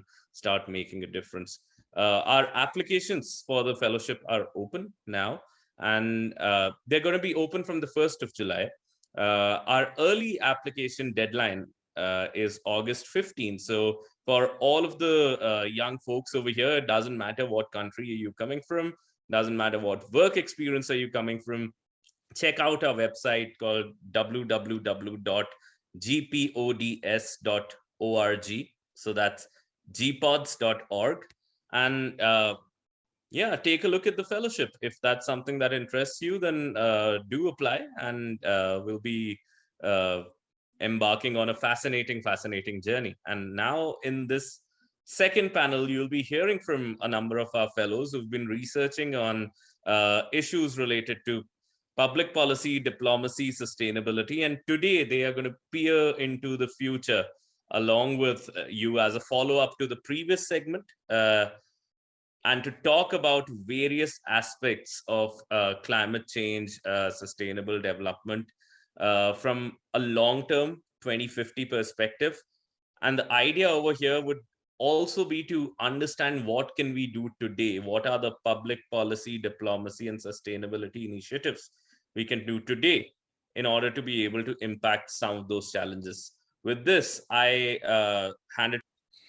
The idea behind discussing today's theme is to discuss how we perceive us as humanity, our natural resources, our environment, everything around us, and all of those subsects that fall within this huge paradigm of discussion in 2050, in 30 years from today. And before we move on to this discussion, let me have a couple of housekeeping rules in order. First of all, we'll be taking questions from all of you in attendance, but that would be in the last 20 minutes of our discussion. So until then, we'll have the chat box off.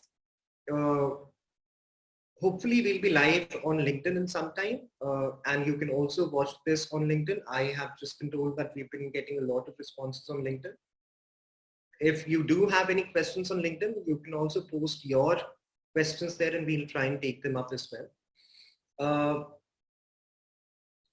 Everyone will be put on mute, and the fellows, the GPODS fellows whom I'm going to be introducing along with the fellowship, as you saw from the introductory video, will unmute themselves as they go ahead with the discussion. Finally, I would like to thank all of our panelists. I'd like to thank Arpit, who moderated the last session. I'd also like to thank the London Climate Action Week for giving us this event. It means a lot to us, and given the time that we were allotted for this event. So thank you to the folks at London Climate Action Week. Now remember that we can approach the theme today, climate policies in 2050, from two separate angles. One can be, and as I've discussed with some of the GPODS fellows as well, one can be that you are in 2050, you're 30 years down the line. What's happening around you? How do you approach it? How are behaviors? How are technologies? How are policies, laws, governance systems? The second way to approach today's talk is, if you do change your behaviors, or if you do not change your behaviors, if you do change your policies, your laws, where do we end up? So it makes for a very, very interesting discussion as to scope the challenges, the solutions, the recommendations, the issues, the walls that we'll hit, the glass ceilings we'll have to break as we go ahead on this climate action journey. And how do we make a difference while doing so? So you have already seen in that introductory video, we are very proud of the cohort, the GPODS cohort, the Global Policy, Diplomacy and Sustainability cohort for summer 2021. And one of the things that we really pride ourselves on is the diversity of professional backgrounds, of cultures, of gender, of age that comes with being a part of this cohort. So it is for all of your it is to all of your delight that all of these perspectives will come forth through this panel discussion over the next hour 15 minutes. And that's how we'll take it forward. So how do we structure this talk? One way to have any panel discussion is I throw out open questions and those could be answered by anyone. The second way is that we have back and forth amongst the fellows as they go ahead and debate their ideas. The third way, which we have chosen, is we'll have introductory remarks of each of the fellows who are our panelists, and then we'll have an open discussion on the issues that we'd like to ideate. Why is this important? Because it is important because everyone in our attendance will get a flavor of the various backgrounds and how those apply to climate change. The flavor of various ideations and thought processes that have gone into coming up with solutions to the issues that face us and that will face us for our foreseeable future at least. While we do all of this, we need to understand that the idea behind this panel discussion is awareness, sensitization, but also getting discussions and conversations going. So that is why I implore all of you in attendance to send us your questions on LinkedIn, to send us your questions here when the chat box is open, and connect with us through our website. And we're happy to answer any questions that you might have. So with that tone of sobriety, I now venture into a tone of energy as we start with this panel discussion. And while doing so, let me again tell you that you need masks when you step out of the house. Karachi and Kolkata are places where it has almost become difficult to be alive. And these are two of one of the most populous cities in the world. The heat is so excruciating that you have to decide your professional and personal activities according to the time of the day, which some of us are already having to do. These are some of the things that are happening around us in 2050. It is now no longer a choice to make certain decisions in favor of environment. It is now a compulsion to do it. It is now no longer an option to look at green finance as the only available technique of finance, a dynamic of finance. It's the only way to go about it. And this is how I would implore all of you to put yourself in your shoes from 30 years later and try and come up with a solution and try and discuss the challenges that we have. So that being said, I'll give the floor to Alif. I think some of you have been introduced in our pre-discussion already, and we're going to delve into a very complicated yet simple, like most of the climate issue subjects, topic of climate justice vis-a-vis land as we move on to Alif. So Alif, over to you. All right, thank you, Ishan. Hi, everyone. I want to kick off this segment by introducing the idea of land rights. And so Oxfam a few years ago reported an important statistic. They found that more than 50% of the world's land is actually held by indigenous people and other local communities. And although these communities are diverse and dynamic just like us, studies have consistently shown that they live more harmoniously and sustainably with land and the ecosystem around them in comparison to other communities. Indigenous communities, for example, often have traditions and beliefs that greatly value nature. And since many of these communities depend on the environment to survive, living sustainably isn't like just a good thing to do, it's often the most rational thing to do. However, many of these communities don't actually have legal or formal rights over their own land, meaning many governments don't recognize that those lands are actually owned by those communities. So they're at risk of losing their land. This happens for a lot of different reasons, but this lack of land rights that these communities often face means that they're often the first victims of environmental destruction. And this is really unfortunate because research has found that providing these communities with more secure land rights actually by helping them map their lands or recognizing communal property, these things actually help reduce deforestation by dramatic amounts, and that land is less likely to be converted to plantations or factories. So this shows how land rights can serve as a means to combat the climate crisis, But apart from strategy, land rights are also an issue of environmental justice, because unlike us who might feel the climate crisis indirectly through emissions or far away, these communities, it's their forests that are being bulldozed. It's their villages that are being destroyed to build the factories and plantations that supply our shampoos and our iPhones. So I think going to the future, a lot more of the discussion about environmental solutions should look at environmental justice and not just at techno fixes or economic policy solutions, and try to center these people's voices more in how we deal with climate crisis in the future. That's my introductory remark. Thank you. Thank you, Alif. Also, thank you for keeping it so short. It was exactly 2 minutes by my time, so thank you so much. It's also a very important issue for those of us in attendance, because remember, land is inherently associated with the fiscal policies of a certain nation, of a certain state.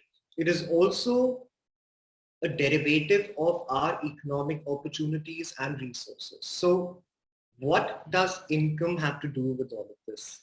With regard to climate justice, with regard to land, with regard to environmental justice, and some communities suffering more than the others.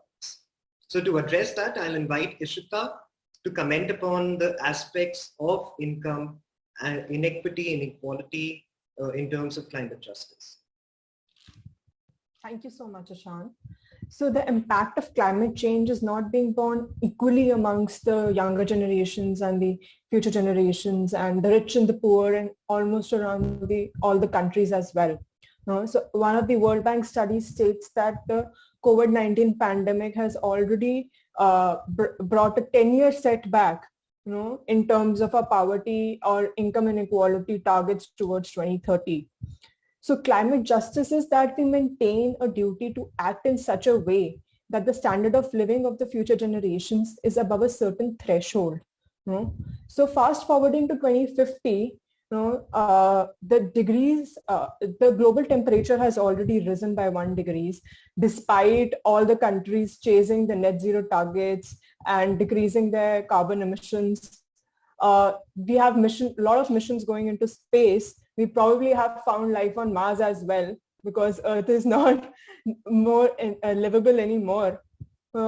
So this has also coming up with robots and taking up a lot of human activity, which has also led to an increase in income inequality, because further. So then the growth rates are also measured with green GDP. The developed countries have been able to decarbonize like around 30% of their GDP, but the underdeveloped and the developing countries are still facing the wrath of the environment and climate change, more so as compared to the developed countries. The rising sea levels, frequent natural disasters, climate change has actually led to a lot of environmental migration now, and which has pushed a lot of people into poverty due to migration. And technological advancements have not been able to minimize the economic inequalities. So even though there is technological advancement, the economic inequalities are increasing over the years. Right? So in 2050, we still lack global solidarity and collective action to overcome climate crisis. And I would like to end by quoting a human rights activist, Adolfo Prezi, and she says, I quote, "When people aim for a shared human goal, when they aspire to peace and freedom, they unleash extraordinary capabilities." So unity and solidarity is extremely important in combating climate crisis. Thank you. Thank you so much, Ishita. Again, extremely well practiced, I assume, exactly 2 minutes. And also very important, the way you've touched upon so many things, how they blend into the justice aspect of climate crisis. And again, you've touched migration as an issue, income inequality as an issue. And and thank you for painting that picture of a 2050 date where this is how things are turning out to be. Now, at this point, when we were deciding on the structure of the talk, we had the option of going into a bit of a discussion, going from Ishita's talk into other discussions. But I think it is also important to look at what is happening. So where are we? Are our governance systems improving? Are our judiciaries and judicial systems improving around the globe? And I think Pushkar has some insight on this and some light to shed on this. So Pushkar, I'll call upon you to unmute yourself if you can, and then discuss this topic in some detail. Thanks, Ishan. I'm going to time myself for the next 2 minutes as well, so that I keep my introductions short. So with this, my role is to give you an update on the recent trends of all the cases that have significantly held what is right and what is not right in the past 6 months. So for this, we also need to know if there are only judicial cases, but also if there are any legislations which have come about. First, to start with the cases which have almost blown everyone's mind. So the first two cases which I must discuss is of a Belgian case and a French case. I mean, these two cases, the petitioners or the claimants or the complainants, as we say, ask the court that the governments are not taking enough measures to ensure that they reach net zero by 2050. Now, as most of us know here, that many countries signed the Paris Agreement, but do we know that every country is taking enough measures? So it was these two cases which brought light to this issue.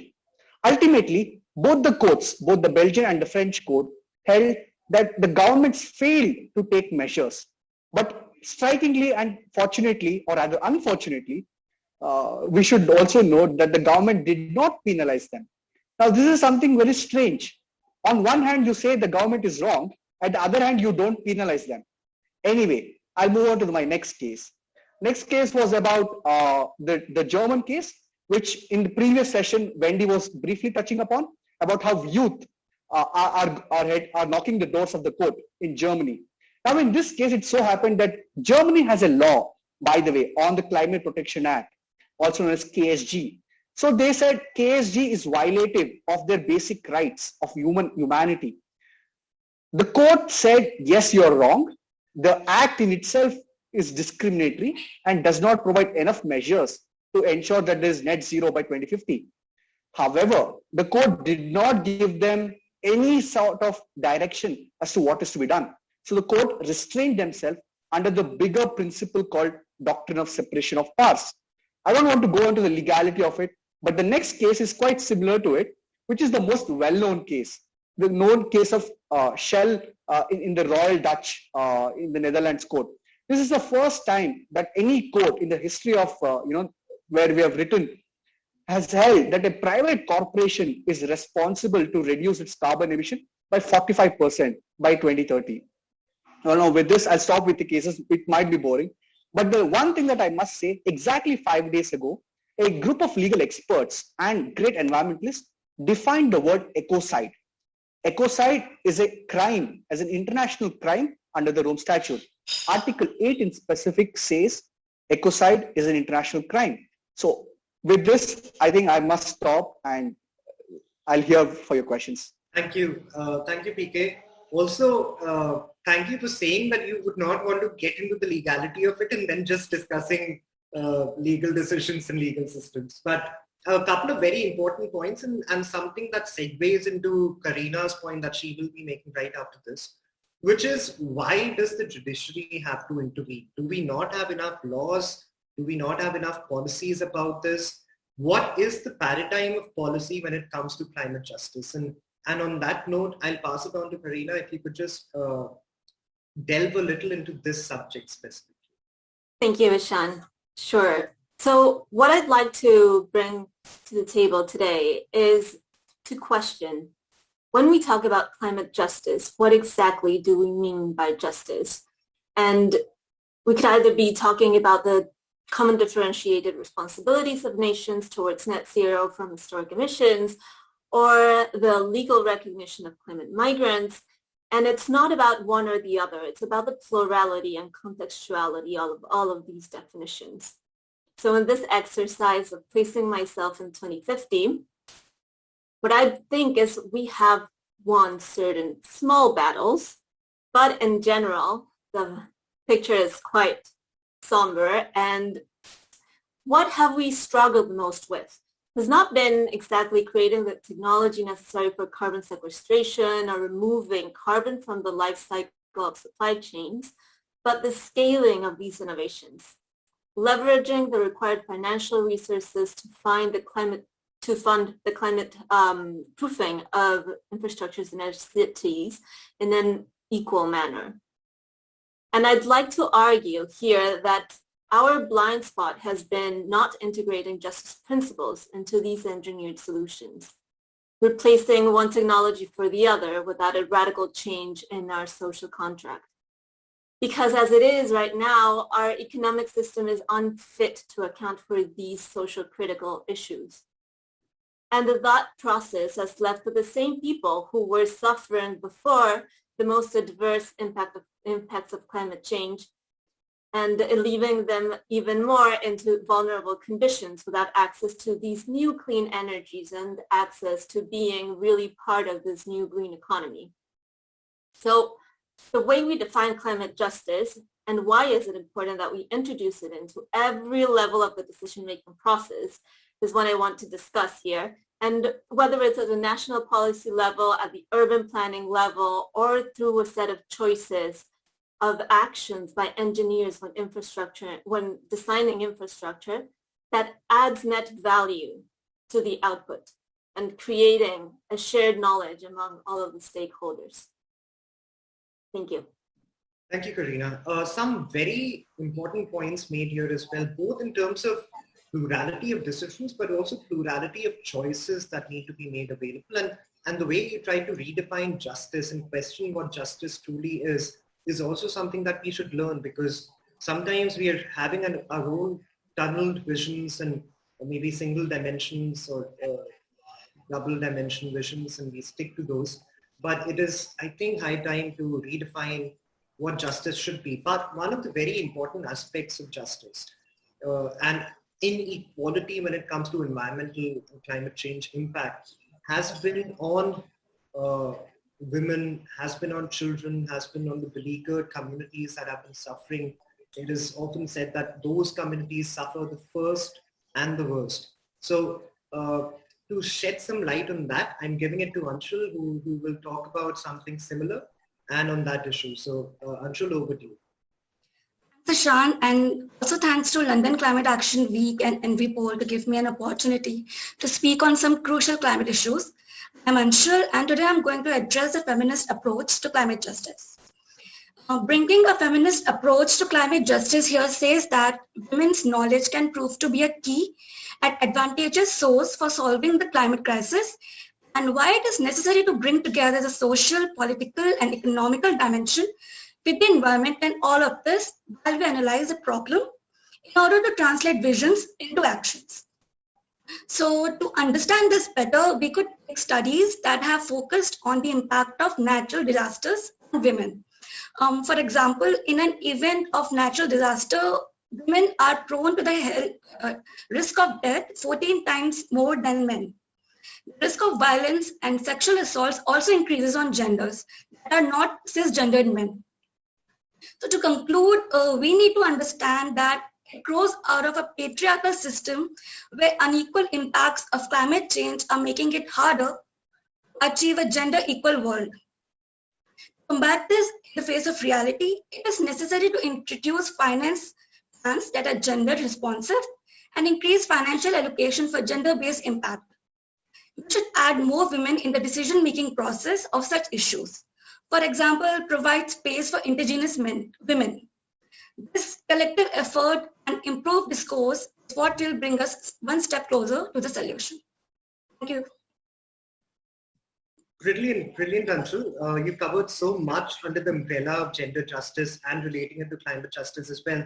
And again, it is this inclusive nature that climate action needs to take going forward, because otherwise, we cannot leave anyone behind, and that's a mistake that humans have made in the past, and we're suffering at the hands of it. And now we see that the global north and the global south divide keeps on increasing, something that Ishita foretold about 2050 as well, how this divide keeps on increasing and will keep on increasing. So remember, I think Anshul, as Anshul said, it is not just about one gender or two genders. It is about every person coming together and acknowledging the role that they or he or she or they will play going forward. But since we're talking of inclusivity, it is important to also relate it to one of the most important tools that seem to be available to all of us.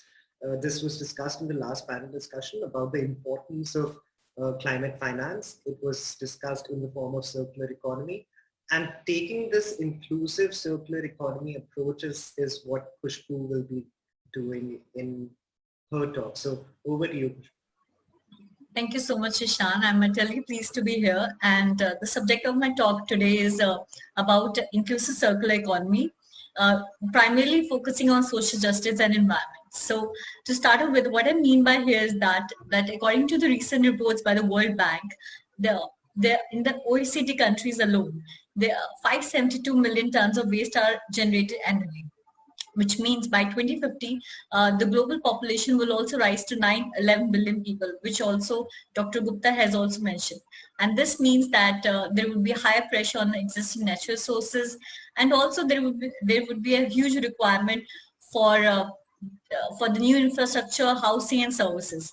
And in such a scenario, I think contrary to the existing economic model that we have, that is linear economy, that is take, make, and waste, we need a new alternative model, that is circular economy, which put great emphasis on reuse, repair, and recycling items, enhancing responsible production and consumption practices, and ultimately resulting in avoiding resource depletion and wastage as well.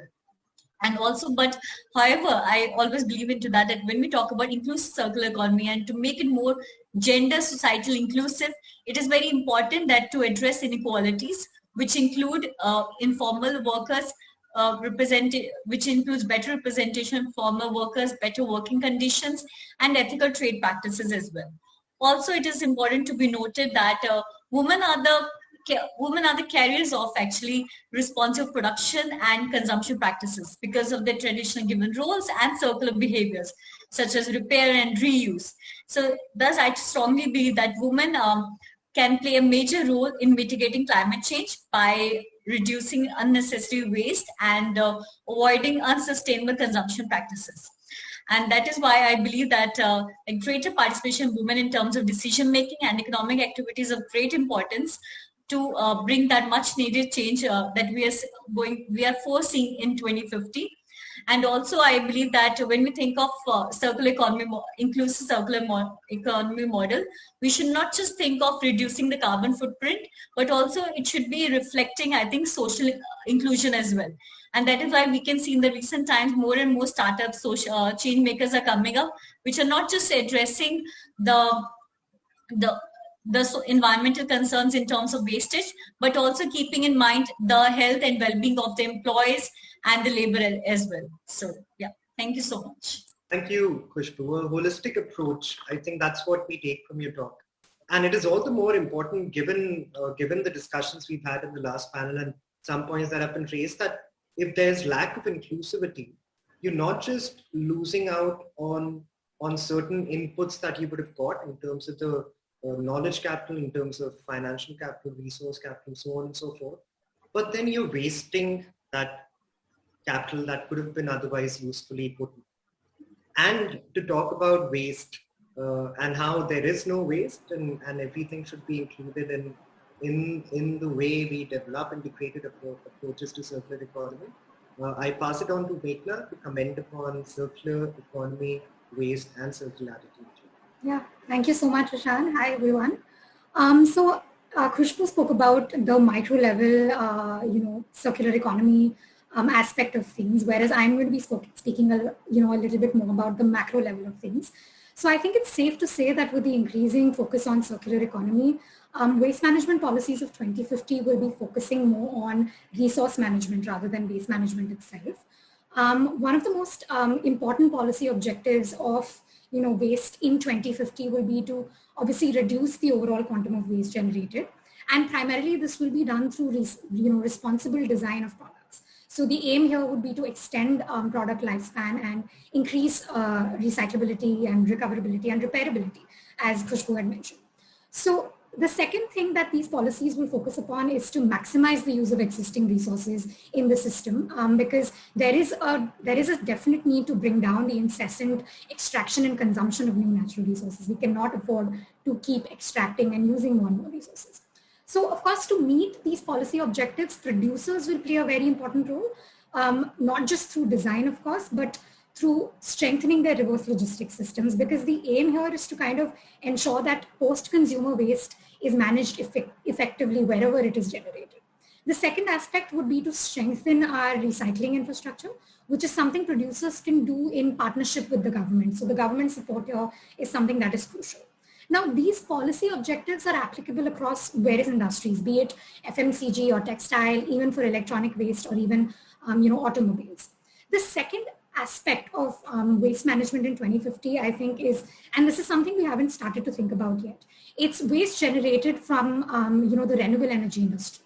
And renewable energy is definitely the backbone of humanity's decarbonization efforts, but we haven't yet started thinking about how we are going to manage the waste coming from this sector.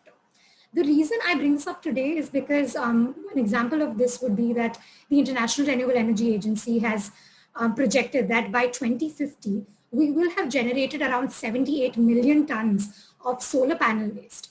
And of course, not managing this would be detrimental to public health and environment undoubtedly, but also missing out on this opportunity would be giving up a big economic opportunity as well. Because if we were to repurpose these raw materials, we would be injecting raw materials worth over 15 billion USD back into the economy by 2050. So I guess, waste management policies, according to me, and I look at it, optimistically, they would be focusing on resource management, designing out waste from our system, and kind of shifting our focus away from consumption towards conservation. So, thank you so much, Meghna, and thank you for keeping your promise of being optimistic in your talk, because we were looking for volunteers who would have a positive way of looking at things. So thank you for that. But again, I could not agree with Meghna enough about how one of the major missing links in that climate action and climate sustainability puzzles is waste. And the more we talk about it, the better. And from one professional who's currently working in waste, I'm moving on to Sahiti, who also works in waste management full time, I think. So Sahiti, over to you and your views on waste and equity generally. So hi everyone. It's great to be speaking about macro level issues when I'm dealing with the personal and integrities of daily life. So again, I'll take the personal approach in our discussion today as well. And I think it'd be safe to say that equity is just basically fair and impartial treatment, whereas we can all safely agree that climate change does not impact everyone fairly or impartially. In my experience of last 3 years, I've seen that it predominantly affects women, both in terms of consumption patterns, like disposal methods at the household levels fall to women. And I've seen that this guilt that comes from this narrative of we have to do something about climate change consumes women more. And at the other end of the spectrum, waste pickers who deal with our waste have to 70% of them are women as well. So I think at the both ends of the spectrum, women are being affected. I think, or I hope by 2050, we can remove some of the burdens and give them money, power, resources, and network to deal with this effectively, which they are more than capable of doing, and empower them in ways that they would like to be empowered. At this point, I would like to talk about a line that I've just read in one of the forewords to one of the books I'm reading. It's that let's not deem to, choose the initiatives that will impact the poor. Let's go and ask them what would impact them best. I think it's much needed for these kind of discussions to take that view as well and take ground level impact into consideration as well. So yeah, professional approach was personal approach in my end. Thank you so much, Sahiti, and very well put. I think we're all curious about the book that you're reading now. Bankers of the Poor by Professor Yunus. Yunus Social Business Fund is one of the leading investment funds in India right now. So I think I'll also request you to post it in the chat box for those of us who want to have a copy at some point. And thank you again. It's a point that we fail to make enough about how there is wastage in all forms today. And again, I keep saying capital, resource, human resource, financial capital, knowledge capital, so on and so forth. A big chunk, and one of the most worrying chunk of our waste, one fraction of our waste is food waste. And I know that the World Wildlife Fund is working on this tirelessly. I know a bunch of other organizations are also looking at it. And it is now gaining more and more prominence because we're now realizing that maybe our systems, the current systems the way they are, would not suffice for the population that we are looking at going forward. So is there another way to include food systems? Is there a way to look at food systems differently, regenerative or otherwise? Over to you, Zaki. Thank you, Ishan. Hi, everyone, and thank you all for being here. With an estimated 9.7 billion people by the year 2050, the world will need 50% more food, feed, and biofuel than it did in 2012. Chemical farming, incentivized monocropping, and high input systems have caused soil degradation, water scarcity, deforestation, and immense greenhouse gas emissions. Let's not forget the broken food system that has left the very people that grow our food in extreme poverty, hunger, and depression, leading to 28 farmer suicides a day in 2019 in my home country of India. How we got here is a conversation for another time. How we can turn the problem into the solution is something I wish to begin to untangle today.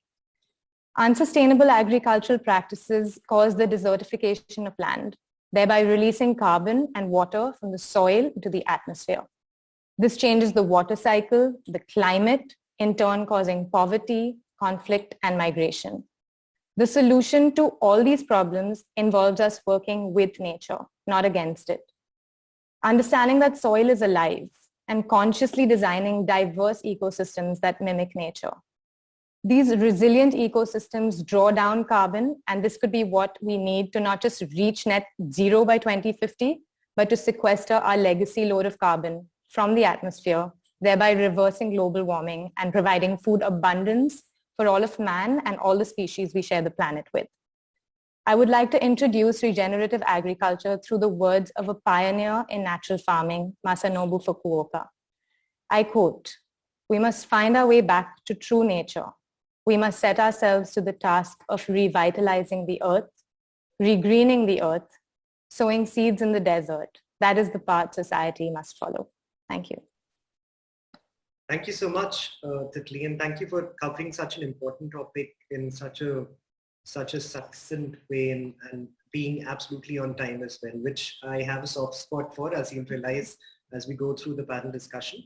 But a couple of things that you mentioned, and I'm sure we'll bring this up in our discussion later when we have an open discussion, is how food security, the global warming patterns, the sea level rise, all of these are impacts of climate change.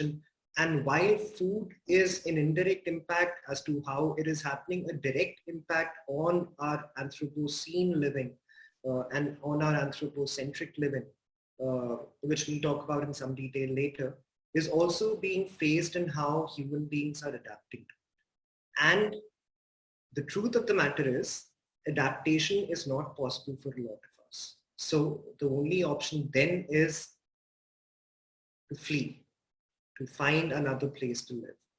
And this gives a new window of, and I think Yumina would argue that it's an old window, but this gives us a window into a discussion on refugees, on people who have to now migrate because of the climatic conditions that prevail. So over to you, Yumina, with that. Thank you, Ishan. I'll be agreeing with your point. Yes. So, good evening, everyone. I'm here to draw your attention to the issue of environmental refugees. Environmental refugees are people who are forced to leave their own countries, either temporarily or permanently, because of some environmental disruption, either man-made or by nature, which jeopardizes their existence severely. Over the past 30 years, the number of people living in coastal areas at high risk of rising sea levels has increased from 160 million to 260 million, 90% of whom are from poor developing countries and small island states. For example, in Bangladesh, it is predicted that 17% of the country will be submerged by the rising sea level by 2050, and 20 million people living there will lose their homes. In addition to the direct implications of more frequent and intense disasters and forced movements, climate change is aggravating other drivers of displacement, worsening poverty, food insecurity, water shortages, and access to other natural resources that communities rely on for survival. And with the increasing population of 7.79 billion of the world, climate change is a source of instability and can create massive migration flows, which can be ground of extremism and conflicts. In the past, there have been multiple disasters hitting different countries' economies as well as individual household incomes, leaving communities with limited capacity or government assistance to recover. When combined with political and socio-economic factors, they can push countries into succession of crises and exacerbate instability and pre-existing vulnerabilities. Now, I believe this is one of the most pressing concerns of our time, and something which is not being given the importance it requires and rightly deserves. And now, it is of interest to scientists, policymakers, politicians, and actually special concern among security and intelligence community. And now moving on to international legal framework. As per the Intergovernmental Panel on Climate Change, IPCC report, the warnings of climate change in themselves are disastrous and potential causes of forced migration. The three worst consequences of climate change are namely hurricanes, torrential rains and floods, drought and desertification, and rising sea levels. Now, the problem is that the concept of environmental refugees has not been incorporated in any legal discourse concerning refugees. Neither the 1951 Refugee Convention nor the 1961 Protocol UNHCR recognize the concept.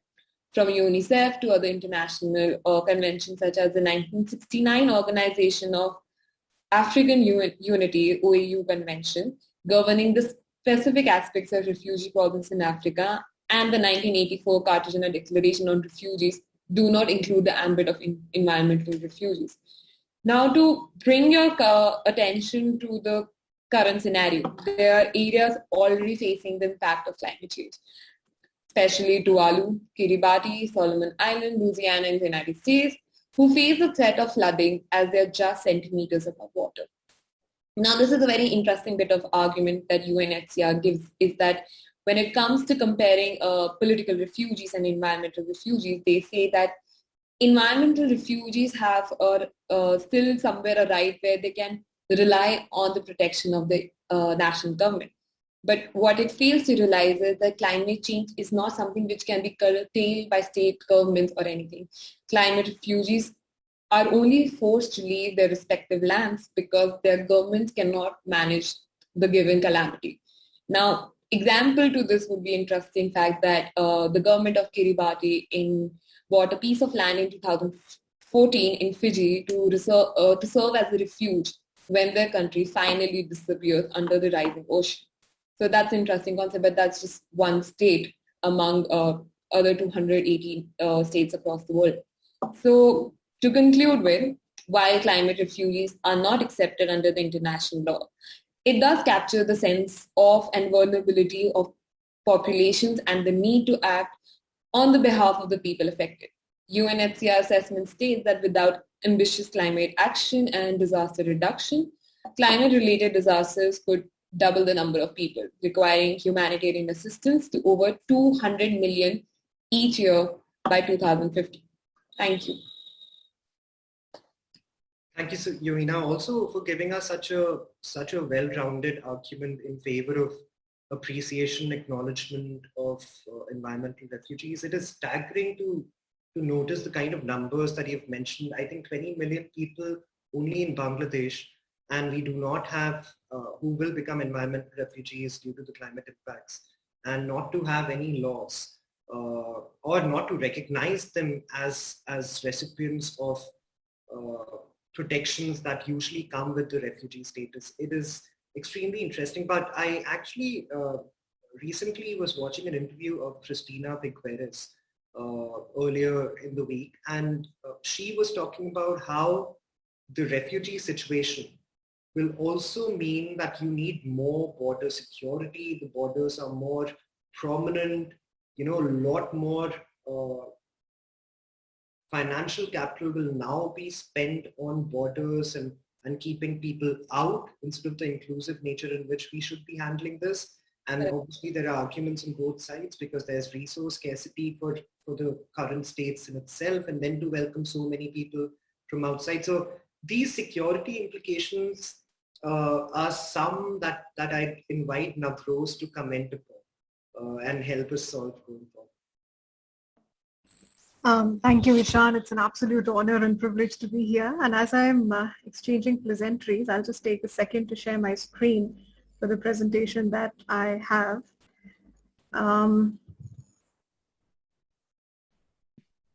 Yeah. Thank you. All right. So as has been mentioned by Ishan, and thank you for the last point that you just made a mention of, I shall be speaking at the intersections of national security and climate change. Well, climate change has complex implications for national security. It is, of course, an existential threat, but at the same time also poses several political, economic, and socio-cultural challenges. In my presentation, I take a capacious view of the term national security, which of course includes hard security aspects, military power, etc., but also geopolitics, but also I shall also deal with the human security aspects of it. One very important aspect which is associated with climate change and the national security implications of that is in fact the structural inequalities that this phenomena shall confront us with. Because not only is it creating newer challenges, but it is also exacerbating existing threats. And the exacerbation of existing threats will have special implications for countries which are right now categorized either as developing or perhaps the least economically developed countries in the globe.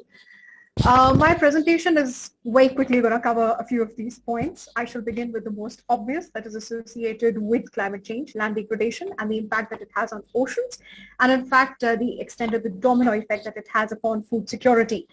Food security and due to climate change, food insecurity is especially a challenge for countries which are already reeling under dire socioeconomic challenges, which includes quite a bit of the global south. And of course, the population is distressed with the poverty being one of the biggest concerns. And studies have in fact proven that water and land insecurity are in fact factors that are very tactically exploited by insurgent and extremist groups in order to pull people towards themselves and to swell their cadres. The second factor is, of course, that of economic disruptions and public health. Well, when I talk about economic disruptions, the most common impact of climate change, which could include storm surges, cyclones, rising sea levels, cause infrastructural disruptions when it comes to economic infrastructure, disruption of supply chains, delivery facilities, energy transmission and distribution, and that has a severe impact on the nation's productivity and economic growth. When I talk about public health, well, that's a given. We're all living through a pandemic, but it is proven that with climate change and increase in global temperatures, there shall be an increase in tropical diseases and zoonotic diseases due to closer human and animal contact. And the impact that a pandemic, or for that matter, public health challenges, what would that mean for national security in its multifarious dimensions, is a lived reality for all of us, and I do not need to go into the details of that.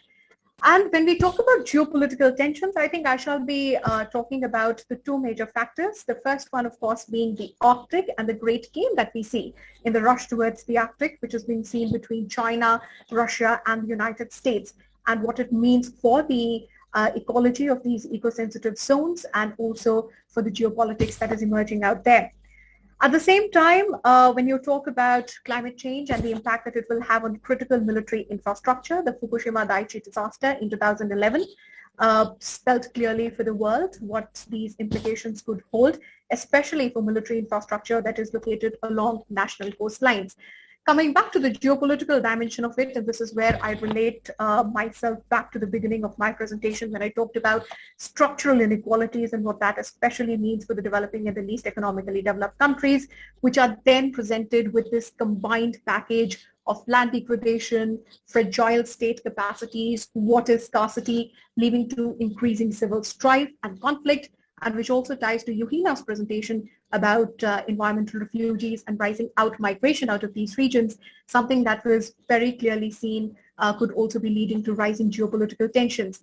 And I shall close my presentation with an example that I draw, and that is of the Syrian civil war. Well, the proximate causes that led to the civil war, which is in fact still continuing, are of course many, but it is believed that the mismanagement of the drought, which the country was immediately in the years preceding the war between 2006 to 2010, and it is believed that this drought was in fact caused by climate change, was also one of the biggest factors that led to stress, especially in the northeastern part of the country, which led to greater out migration from the rural into the urban areas, leading to resource stress and resource scarcity, which in fact led to civil strife and conflict. And eventually the situation tumbled into what we have seen and have been seeing in all this time. I think I shall be resting my case here. I did not choose to paint a scenario of what things might look like in 2050, because I think they're already looking pretty scary in 2021. And if there is one thing that we can agree upon, it is that humanity is certainly headed towards a disaster. I do not mean to be pessimistic, but this is no exaggeration, and I'm simply stating the fact and the truth. And climate change is a multidimensional threat and therefore requires multidimensional solutions. And the time to act is indeed now. It is not a surprise that we are closer to 2050 than in fact we are to 1980. And therefore, the time to act is really now. Thank you so much for your time. Thanks a lot. Thank you so much, Navroz, and extremely interesting and extremely, thank you for bringing your expertise, first of all. I'm always amazed by people who delve into international relations, how they're able to connect everything to the core issues of IR. So thank you. But I'd like to take a very important piece of what you mentioned as the thread through which we'll weave future conversations in this panel. And that is the problem of rumination. This is how it is, and this is how we're heading, and this is where we're heading, and the picture looks grim. But what about solutions? And when you are talking of solutions, one of the most prominent things that are thrown at our face it is by far the most prominent thing that is thrown around when we're talking about solutions. And that is clean tech, that is renewable energy, that is climate justice and clean tech. So since we have an in-house expert on clean tech in the form of Anurag, I give the floor to Anurag to comment on this, please. Great, thank you, Ishan. And thank you, Navroz, as well, for painting the picture. The time to act is now. And I want to tell you how exactly a simple concept of decentralization and technology, if applied to our energy infrastructure, could significantly change our trajectory to run away climate change. 24% of direct CO2 emissions come from transportation, and the biggest culprits are road vehicles with 75% share. A clear pathway to decarbonizing transportation is by electrification. And while electric vehicles, or EVs, are gaining rapid traction globally, especially in affluent neighborhoods, the most commonly cited problem of mass adoption remains the lack of easily accessible and equitably distributed charging infrastructure for EVs. However, the global energy network remains fragile. It was originally built to generate power at coal power plants and natural gas power plants to power our homes one way in the single direction. But we must generate energy from renewable resources, both at massive farms as well as at homes, and power this new needs of electrifying transportation. Coupling these two new need problem with this new generation is a massive design failure waiting to happen at the electricity grids. And this will only get worse because climate changes, climate events like hurricanes and wildfires make our ability to power infrastructure even worse. The current stakeholders of this industry, electrical utilities, are just using tariff structures to just penalize customers and solve this problem in short term, but this disproportionately impacts low income and lower electricity consuming ratepayers. We need a fundamental reset if we have to move and solve the carbon impact of our energy industry. We have to build local but distribute energy hubs in which we can generate energy locally, store it, and then power back homes and EVs. I have a calculation here. My unit of discretization is 1 unit, which is sized to power 500 homes and 100 EVs. And if we build 250 millions of these units all across the world, we'll be able to cut 50 billion metric tons of CO2 every year, which we will be generating in 2050 otherwise if we just keep on the same trajectory. And now I'll pass it back to Ishan. Thank you so much, Anurag, and so much to learn. In fact, I'll keep the conversation going on this technology and information intersection, because Abhinandan is going to talk about the same. So Abhinandan, over to you. Thanks, Ishan. So I'm going to take an optimistic stance here, and I'm going to take you through a story and paint a story regarding what climate change and industrial revolution 4.0 entails for us. So I'm sharing my screen now. Yeah. So let's hop onto the backs of Industrial Revolution 4.0 and right towards 2050. We start here.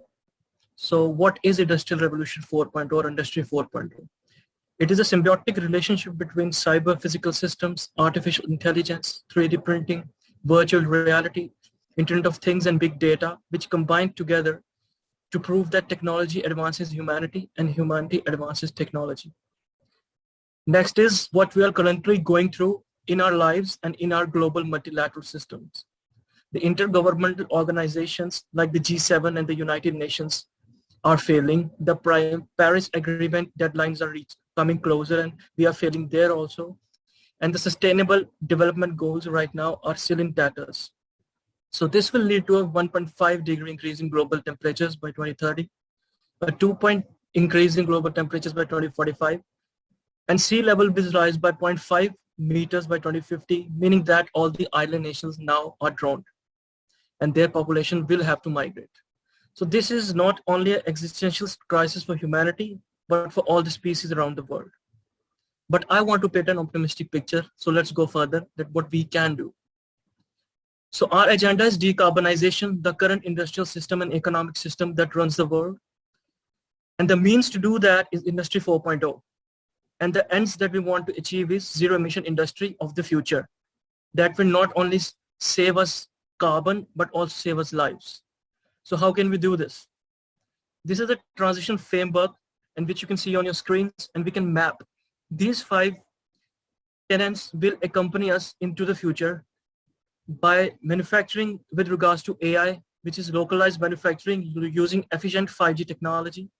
Then we have smart logistics, which means that the transportation systems will be more efficient and less carbon. Then we have increasing the storage efficiency of our data on our phones, on our website, on our servers, and making it less carbon intensive and more carbon extensive. Next, we have energy efficiency, like in our electronic devices, in our renewable systems. We need to decrease the carbon intake with these systems take to function as a whole. And finally, this transition will lead us to a zero emission industrial overhaul in the coming decades, probably by 2045 or 2050. So what will be the expected outcomes from the zero emission industrial system turnaround? This turnaround, if we optimistically can achieve within the time frame, will lead to sustainable green industry, energy efficiency of our local electronic devices, and incremental reversals of all the loss of biodiversity and climate change that we have faced since the 1800s. And finally, we can say that we have achieved low carbon footprint with regards to our current footprint while going in 2050. So this is the vision which I have regarding how industry can change our perspective with regards to climate change, and we can have a better equitable planet. I'd like to end with a quote from Helen Keller that optimism is the faith that leads us to achievements. So don't be a pessimist and hope for the best. Thank you. Over to Ishan. Thank you, Abhinandan, and thank you again. You and Meghna have stuck to your promise of being optimistic in this talk. So thank you so much. Also, a very intelligent way of putting a point across when it comes to Industry 4.0 by explaining the issues, the means, and then the final goal in terms of solutions as well. So thank you for that. Now, one of our GPOTS fellows who was supposed to speak today, Snehal, is not feeling well, and I hope, Snehal, if you're watching this, you're feeling better by now, and you do recover in some time. We will skip Snehal then and move to Shrikant. And Shrikant is also exploring the same intersection of tech, but with a lens of climate crisis management. So Shrikant, if I could invite you to... Yeah. Hi, Ishan. Thanks for this opportunity. Hi, everybody. I'm Shrikant. I come from a background of transportation engineering, and I too take a optimistic stand towards global policy and sustainability in 2050. And it's backed on a solid base of technological advancements. I guess it's too difficult for me to side with human ignorance as compared to the potential which we can achieve through environmentally aware systems. And I understand that we are moving towards a more efficient society in terms of recognizing redundants, and it's now more than ever. With the crisis in terms of pandemic setting in globally, our operating models adapted to tech advancements and a different way of work very rapidly, and that enabled us to identify the number of redundant operations that we all indulge into. And in terms of operations, I'll limit my discussion to transportation field in terms of saying that the number of redundant trips which we all could have avoided had we shifted to a work from home model earlier on. I mean, what was the point of taking up all those flights going over, from one continent to other if we had the tech earlier on? I mean, miles wasted, I guess. So again, on the intent of reducing vehicular carbon emissions, I can affirm on the basis of transportation systems planning community that the focus is shifting towards providing a first mile, last mile connectivity via public transportation systems, and the shifts to e-mobility as well. Yeah, the challenges are high, but the bottom line is that a sector which is almost exclusively dependent on a single energy source, which is petroleum, and operating on infra that is, created by trillions of dollars of investment over decades, must change substantially in little more than a generation, if I may put it like that. So ambitious policies, incentives, and investments have to be bring forth, and clean transportation technologies and systems must be put in place without any further delay.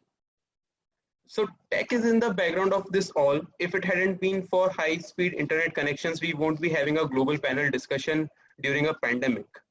I mean, just imagining it is a dream. So I'll only portray an image of 2050 wherein we are a tech-enabled, low wastage and highly efficient systems community. Thank you, Ishan. Thank you, EnviPol. Thank you, Shrikant. Again, brilliantly done.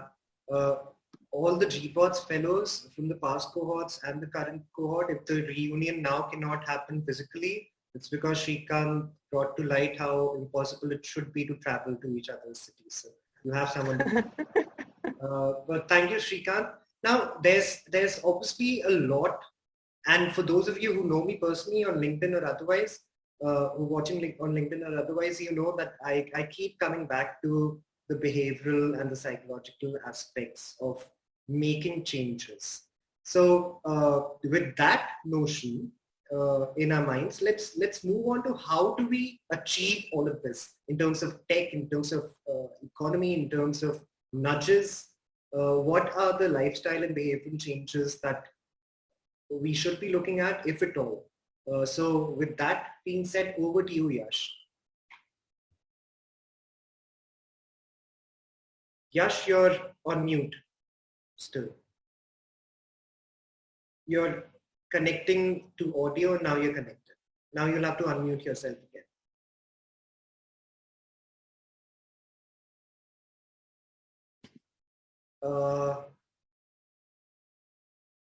No, you're not audible. I'll come back to you, Yash. But the good thing is that someone from our group is carrying the same trail of environmental psychology. And in fact, she comes from an academic, professional degree of psychology. So a very good place to start this discussion. And then we'll come back to Yash again. Hopefully he figures out what the issue is with his audio. So Rachita, environmental psychology, what do we do about it? How do we perceive it and how do we change it? Hi everyone. Before I was thinking I will discuss about this more during our panel discussion. So before I start off with the details, there are some things that I would like to talk about. So firstly, I would like to say that we have come from a history of ancient texts and teachings about health promoting qualities of nature. Be it in the ancient texts like the Sumerian clay tablet describing the Garden of Dilmun as a place where human beings are untouched by illness, or Greek texts like Air, Waters and Places, which stressed about the importance of climate, water quality and scenic environment for health, or the Hindu teachings like Tain, Taktain, Bhunchita, meaning take what you need for your sustenance without a sense of enlightenment or entitlement or ownership. Yet we are at a point where we are facing the brutal consequences of our actions. So today I am here representing humanity, not just the community of psychologists. When people think about climate change and its effects on the environment, although all my fellow colleagues have spoken about it in a wider sense, but generally speaking, people limit the definition of environmental change to physical aspects of the planet, be it the rise in the temperature, the melting of the polar ice, or the endangered survival of polar bears, to name a few. But the larger picture of the matter is that everything that we do is coming back to us in the form of poor mental health and well-being, physical illnesses, deteriorated cognitive functioning, or even violence and aggression. Through our discussion, I hope to highlight the interplay between individuals, the built and the natural environment, examine the influence of the environment on human experiences, behavior, well-being, and the influence of individuals on the environment, and the factors influencing environmental behavior and the ways to encourage pro-environmental behaviors. I am here to speak about environmental psychology and how crucial our role is with respect to the environment, climate, built design, and policy. This is especially important in the Indian context, where the role of psychologists have been limited to the academic or the clinical settings. Thank you, Rachita. In our everyday lives, and probably because of our ignorance, we tend to forget how we're only looking at environmental psychology from this standpoint as to how to get human beings to behave a certain way in having a greener footprint. We tend to forget how psychology impacts human beings as well in terms of how they perceive environment, how these challenges seem either feeble or almost unimportant to some of us. So there's a huge role to play, as I keep saying, of behavioral sciences and climate impact. Thank you for your introductory remarks. Yash, checking if you have fixed your audio. No, you haven't. And for those of you who do not know, Yash had called me yesterday and he was mentioning there's some issue with his laptop. So I just hope that this is not that issue. Yash, you could probably try logging in from your phone if that works, because I don't think the mic is working for us for now. All right, I'll come back to you, Yash. Okay, moving on then. And this is one of the more interesting discussions to be had, something that we carry through in our panel discussion, which I'm just building up for the past 1 hour, by the way, so no pressure. But Santosh, I cede the floor to you to talk about sustainable solutions and net zero. What is this device and beast that we keep talking about all the time? How do these net zero conversations actually pan out in real terms? All right, Ishan, thanks for the floor. I'll just want to give one situation that since I come from India, the part of India that I come, from, I think most of them can relate to. During my childhood days, we had an overhead water tank.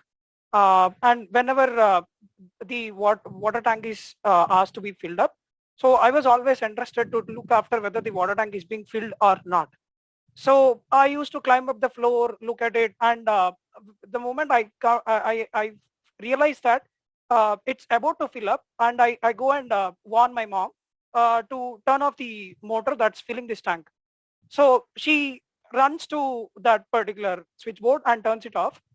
And I have been trying to understand why does she need to run when there is still somewhat room for her so that the tank can fill. So maybe slowly I started realizing that she must be worried about the energy that's being consumed, or she must be worried about the wastage of the water, or she must be worried about the sentiment that neighbors might carry towards her. Now, if I imagine the Mother Earth in the same situation, we have almost reached to that capacity where Mother Earth cannot hold any more carbon. So we are at 91%. Believe me, guys, now this 91% has almost created a fifth season for us, which is natural disasters that's happening. So now we have set a lot of possibilities first to make it sustainable or net zero by the time we reach 2050. But I believe the word net zero itself is misleading. So net zero is not something we are trying to decrease the load that Mother Earth is currently bearing. Net zero is just to make our lives easier so that we sustain till 2050. Now what after? So reaching 2050 with net zero is itself a big task. In like, if I have to take an example, currently we are at 91% of the carbon capacity. Now in our efforts to make it net zero by 2050, we have to decrease the consumption of the carbon.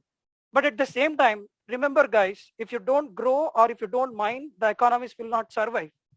So which is in a way putting us into a situation where the life or livelihood. So if I want to just retain it at 90%, 91%, livelihood will not sustain. If I put my efforts in making it net zero to 2050, I have to start using other resources. So which cause the which leads to the existential crisis. So now it means we are still not looking at the sustainable solutions for us to reach to the net zero. So what happens? Okay, for example, if we are reaching to net zero, by the time we'll be at 120% or 130% of the carbon capacity. Then it means it's inevitable that we should look for solutions beyond what is electrical technology, or beyond what is lower consumption of the carbon, or beyond what is all the other solutions that we have been discussing. So it means it calls for a broader thinking that instead of us just trying to bank on the net zero, we should look for a different altogether fundamental economics or fundamental way the country's approach towards its economies or fundamental way the businesses approach towards its profit is, instead of just trading off with the money, every aspect that we do in our life, we should start trading off with the carbon emission. All right, so we have an advocate for sustainable carbon practices, but not in terms of net zero simply, but also through transacting through carbon credits. And that's been argued in the academia for a very long time, how carbon exchanges and certificates should be the main source of barter going forward.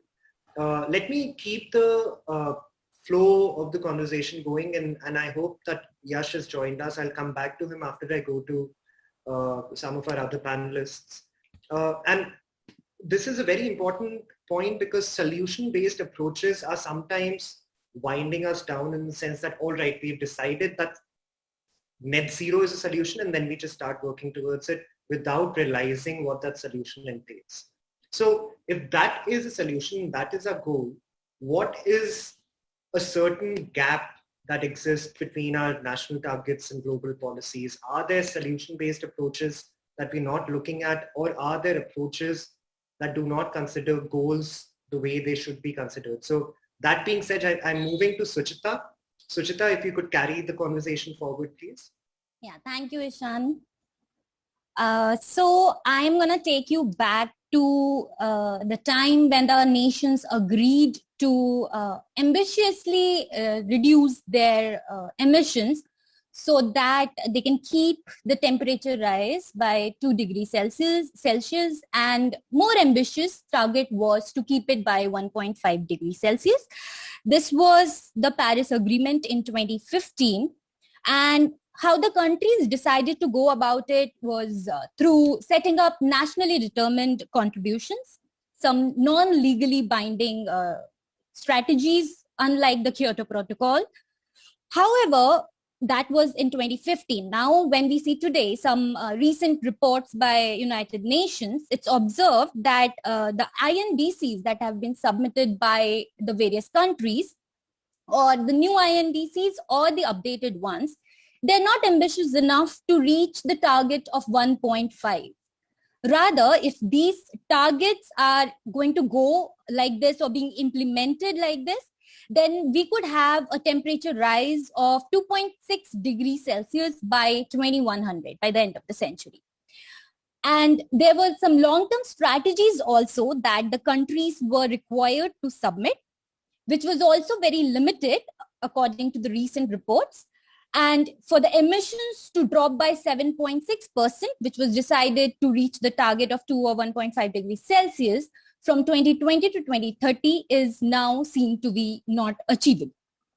So what is missing? Why are these countries still not able to determine their targets, their national targets, to meet 1.5 degree scenario?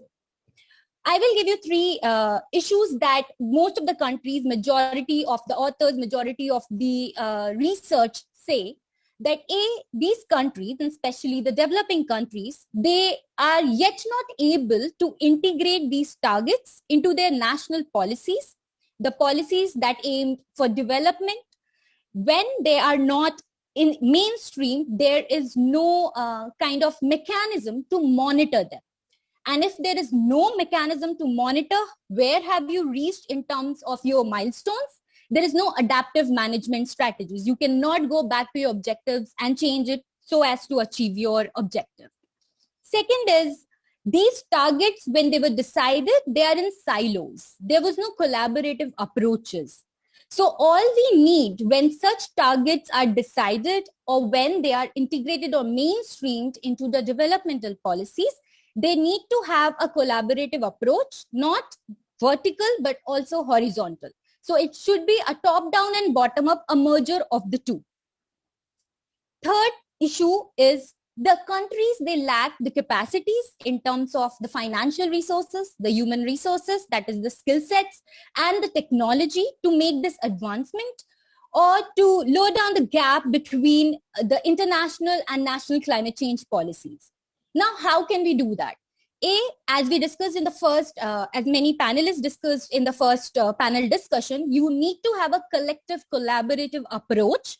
And this also includes not only in your own home country, but also some coalitions between the centers of government, wherein you're just not providing the financial resources, which mostly the mechanism works. The developed nations are financing the developing nations.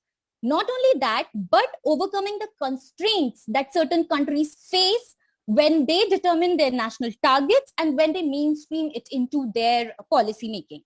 Now, I can have right now 2 examples, like the International Solar Alliance or the International Partnerships for the Blue Carbon, but still this is very less. We still have to make some progress in terms of these coalitions or collaborative partnerships so that no country face some difficulty or challenges when it comes to reaching the target of 2.2 degrees Celsius or 1.5 degrees Celsius. Thank you.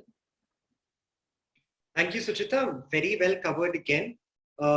Since you have tried to approach the subject from a standpoint of what has been missing, before I go to Anirudh, let me create a foundation for him. He argues in his arguments that will follow that what is missing is an ecocentric approach and how everything is molded on an anthropocentric approach. Anirudh, over to you to develop this argument further. Thank you, Ishan. I was probably supposed to be the last speaker, but now I'm the second last speaker. It defeats a little bit of my argument, but I'll say that after listening to everything, I request everyone to take a step back and realize the genus of why are we here today. Let me give you an example. So there were certain chemicals by the name of brominated flame retardants, which is a variety which is now regarded as an organic pollutant, is now found in babies in the US, and the same chemical which is considered as the organic pollutant is found in the sperm whales, which are found deep in the ocean, who survive deep in the ocean and feed deep in the ocean. So we are looking at a world right now wherein the chemicals across the spectrum have reached each and every corner of the world. And who is at fault? Obviously us. But what's the reason behind it is what I'm trying to say is our anthropocentric approach, which we are even carrying today. Anthropocentric approach is something which makes humans stand at the center of the universe and makes them believe in the policy of I. This I makes them believe that the interest of every other party is subjugated to their interest. And this interest of I brings me to my next point, which is of right to environment and right of environment. Right to environment suggests that humans deserve a better environment to live. And at this cost, they go on degrading the nature only till the point where they can survive, which has brought us precisely to where we are today. And let me give you another example of our anthropocentric approach. Why do we see that the NDCs which were made in Paris Agreement, by far, if all of those NDCs are followed till today, let me remind you, according to the IPCC's approach and the recent study, temperature will still rise by 2.9 degrees Celsius to 3.4 degrees Celsius, even if we are doing every bit which is maximum to control the temperature. So who's at fault? It is our approach of considering us in the middle and seeing that only we need to survive, wherein I bring my counter narrative of right of environment, wherein humans are responsible to give a moral hearing to not only the living beings, but also to the non-living beings, wherein we all coexist on this Mother Earth. Let me give you a fine example which is taking place in a world somewhere and introduce you the concept of constitutional environmentalism. And why is it so important? The fact that the countries do not agree to make these laws applicable in their home country, and we expect them to implement at the world stage, is futile because they fail to make themselves accountable in the home countries. They do not implement laws which hold them accountable to respect nature. But one such example is Ecuador, who has not only recognized right of nature, but has also recognized nature to be an entity which should not only be allowed to exist, but also to regenerate. The idea is that at pace wherein we are moving to an environmental degradation, we not only need to stop, but we also need to repair to see where we will be standing today. And for our existence, it's not only important to implement policies wherein not only look at ourselves, but give due heed to all the creatures which live with us to live a sustainable lifestyle. With this, I rest what I have to say. Thank you. Thank you, Anirudh. I must also apologize to you because the way we had structured these talks were in a way that it all comes down to anthropocentric view of things and sustainable solutions, as you had earlier talked about. But given our current situation, given that Yash actually comes from a finance background, a managerial background, and is delving into behavior, I think he could cap off the whole discussion for now with his inputs on what sort of lifestyle changes, behavioral changes would be required going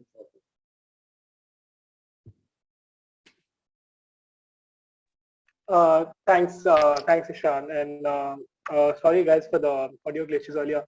But like Ishan mentioned, I feel firstly glad to be here, and I feel the topic is it's critical. I mean, now is the time to act, as is the theme for the Climate Action Week.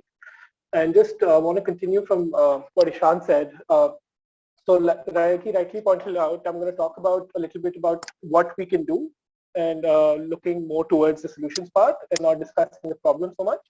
So basically, what I want to talk about is how behavioral sciences and the theory of nudge, how behaviors can be influenced through specific practices, policies, and approaches can help us to influence the world into a more sustainable future. So looking at 2050, I'm not going to go into more facts which talk about how we're really in a bad position and we really need to pull up our socks. But I'll just point out one fact which will sort of summarize how important looking at solutions like behavior change, which have worked well in other disciplines, is. So in just 9 months, we as humans, taken as a whole of about 7.7 billion people, consume as many resources as our planet produces in a year. So in just 9 months, this number has been going down for a while now. Earlier it was about 12 months, but now it's about, in 9 months we consume more, and this is across all resources. We sort of consume as much resources as the world is able to give to us in a 12-month period. So that's just to show the kind of situation we're in. What I would like to highlight is there has been a lot of research in the behavioral sciences and nudge theory, and there's a lot of good which has come into it in other disciplines and sectors. But in the space of environment and sustainability, we don't really have, it hasn't really reached a stage where we've been successful at scale. I'd just like to wrap off this discussion with 3 key summaries which the UN Environmental Report recently published talks about, which talks about 3 broad thrusts which can sort of help us become more sustainable. So the first 2 are related. They basically talk about how policymakers and policy processes should involve more aspects of, incorporate more aspects of the behavioral sciences and psychology. And the second is related to this, is basically building up of capacities in the policy spaces and entities in the behavioral sciences and nudge theory. And the last is about it's about implementation. So the last is implementing behavioral sciences and practices which can nudge behavior towards a more sustainable and zero carbon 2050. So yeah, I'd like to talk more about this, but this is that's all for now. Over to you, Isha. Thank you, Yash, and thank you for that background score that joined us in the latter part of your talk. Oh, apologies, that was my timer. All right, okay. So I'm glad to know that you had a timer. So guys, thank you for approaching this topic from so many different aspects and angles and covering so many things. I know for some of you, these are things that you've thought about, you are concerned about, but are not necessarily within your professional domain. So I truly appreciate that, but that is the kind of impetus that we require going forward when we're dealing with climate action. And some of the major challenges that we have left out, which I want to shed some light on, are challenges of politics, are challenges of changing behaviors, which Yash and Rachita have already spoken of. And in some way, when we're dealing with policy changes, I think those have been touched upon as well. So let me first throw out this question to all of you, and then I'll come to the easier questions, I promise. But politics of the world is such that still fossil fuels are getting the maximum subsidies. That also ushers in the wave of, making coal cleaner instead of energy cleaner. And, so many other examples that you could take from around the world. So how do you address the politics of it? How do you address the governance systems in a way that they become more conscious? Because I think at some level, we'll also have to address how do you get governance structure systems to get more assimilative of what our concerns for the future are. So thoughts on how do we revamp political structures or any changes that might be required going forward? You could either raise your hands or just unmute yourselves and speak. It's a discussion, remember. I see Titli has unmuted herself. First to the buzz. Yes, Ishan. So coming back to the field of agriculture, I'd like to say that politics is extremely important, and a lot of reasons why we farm the way we farm and we have monocultures is because of politics and policy. And how we can change it, I think, really is a grassroots movement. It all starts with activism. It all starts with awareness, with the people coming together and finding new, better ways so that we can move from the ground up. At least that's the approach I think that's worked. To give you an example, the whole monoculture strategy that has been the norm in the US takes place because the US Department of Agriculture has a scheme called the Commodity Credit Corporation. So what that does is it incentivizes farmers to grow soy, corn, wheat, rice, and thereby feed those crops to cattle in feedlots, which is completely unsustainable. But as a farmer, if I'm getting benefits only by growing these crops, why would I not grow them? The same thing holds true for Punjab in India and why we grow wheat and rice in Punjab. Paddy is not sustainable in Punjab. Our groundwater levels are consistently depleting. They're estimating that by 2025, the aquifer in Punjab will be non-existent. Now, this is again something that is policy-centric because the reason why our farmers grow rice and wheat in Punjab is because of food security and the government saying that this is what we need you to grow. How do they do this? The policies say that they will give farmers free energy for water irrigation if they grow paddy in Punjab. So they're incentivizing a monocropping system. But on the bright side, this is changing. So with the new Biden administration in the US, the same Commodity Credit Corporation has now decided to put in $30 billion from that USDA to incentivize farmers to farm sustainably using sustainable practices. All of this, I think, has happened because of awareness and grassroots activism. And I think we're seeing changes. They're not coming fast enough. We need a lot more change to come into governance and policy. But I think a lot of it, optimistically, again, I'd like to say, is starting with grassroots movements. So that's it from my side. Thanks, Ishan. All right. Thank you, Titli. Ishita? Yeah, I think I was also discussing the similar thing with Mr. Reynolds yesterday in the office hour. And he also commented on that it's very typical of politics to think about themselves and politicians to think about themselves. So we were just discussing that if all politicians are also part of it, they are also the climate change facers, and even they are going to be affected by all the repercussions of it. And we came down to one point that when common people, are really able to put up their needs and their wants, which align to environment and climate sustainability and sustainable development, then politicians and a lot of political parties will try and shift towards it and align their manifestos or their strategies and policies towards it. So I think that will also kind of bring some kind of accountability in them, that they are responsible because they're also part of it, they're contributors to it, and they are the ones who are actually facing it as well. They are humans fundamentally. So they're also going to be one of the repercussions. So that's what was my point. Absolutely, certainly, and a very good point. I'm hoping that Navroz will come from an international standpoint because we've had two bottom-up approaches. So Navroz, over to you. Yes, correctly, Ishan. In fact, this is not as much as a policy intervention as it is something that I just wanted to also add as a comment perhaps for discussion. And that is when we talk about international negotiations that pertain to climate change, something that's actually been making these negotiations look almost insoluble, is that the whole idea of common but differentiated responsibilities and the whole right to develop and historical responsibilities, wherein there are positions between the North and the South.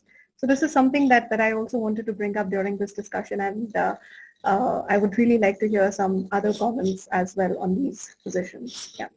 All right. Thank you, Navroz, and thank you opening it up for Rachita. Rachita? Yeah, so I was actually, when I was reading about environmental psychology, I actually came up with a lot of things which are associated to something that you mentioned.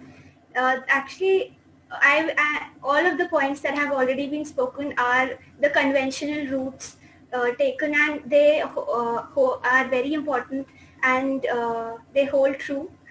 But there is a different side to human behavior which can also be looked at to solve these issues. And one important thing is that since you mentioned parties, political parties, so research has actually found that people who follow certain political parties or political ideologies tend to get influenced by their ideologies. So for example, if a political party or a leader is not very familiar or educated about these issues, he is going to state his opinions accordingly, and that in itself will influence the ideas about climate, about the adverse effects of it accordingly on the audience as well. So there are various attributions and faulty attributions, certain biases which affect how people view climate change. So I would just like to mention about that. Sorry, my answer is going to be a little long because human mind is so complex. You do not have to restrict yourself to the 2-minute limit now, Rachita. Okay. That's the advantage of having a regular discussion. Okay. Okay.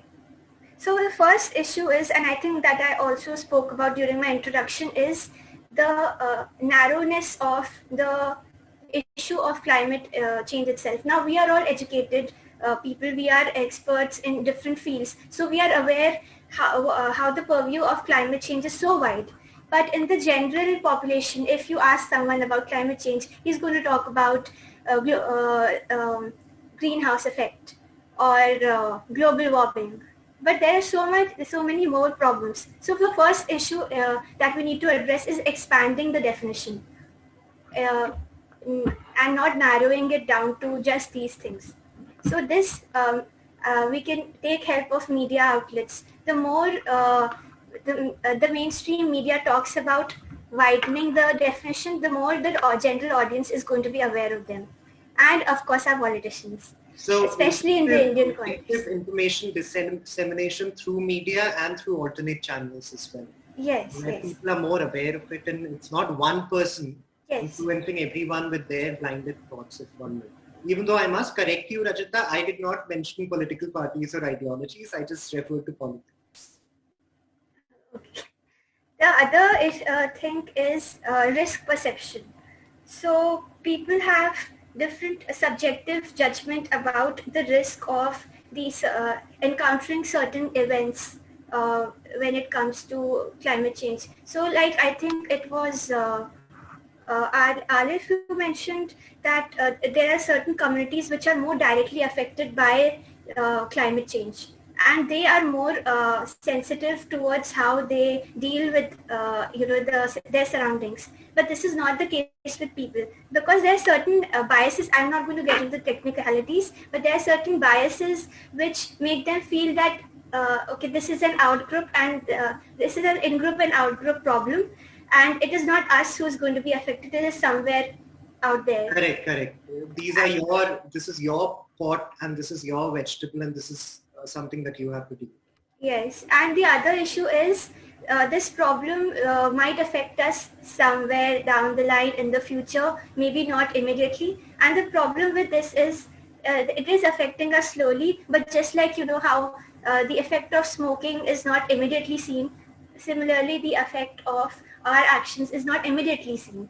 So then again, this will affect their cognitions. So lastly, I just want to say that some research has found that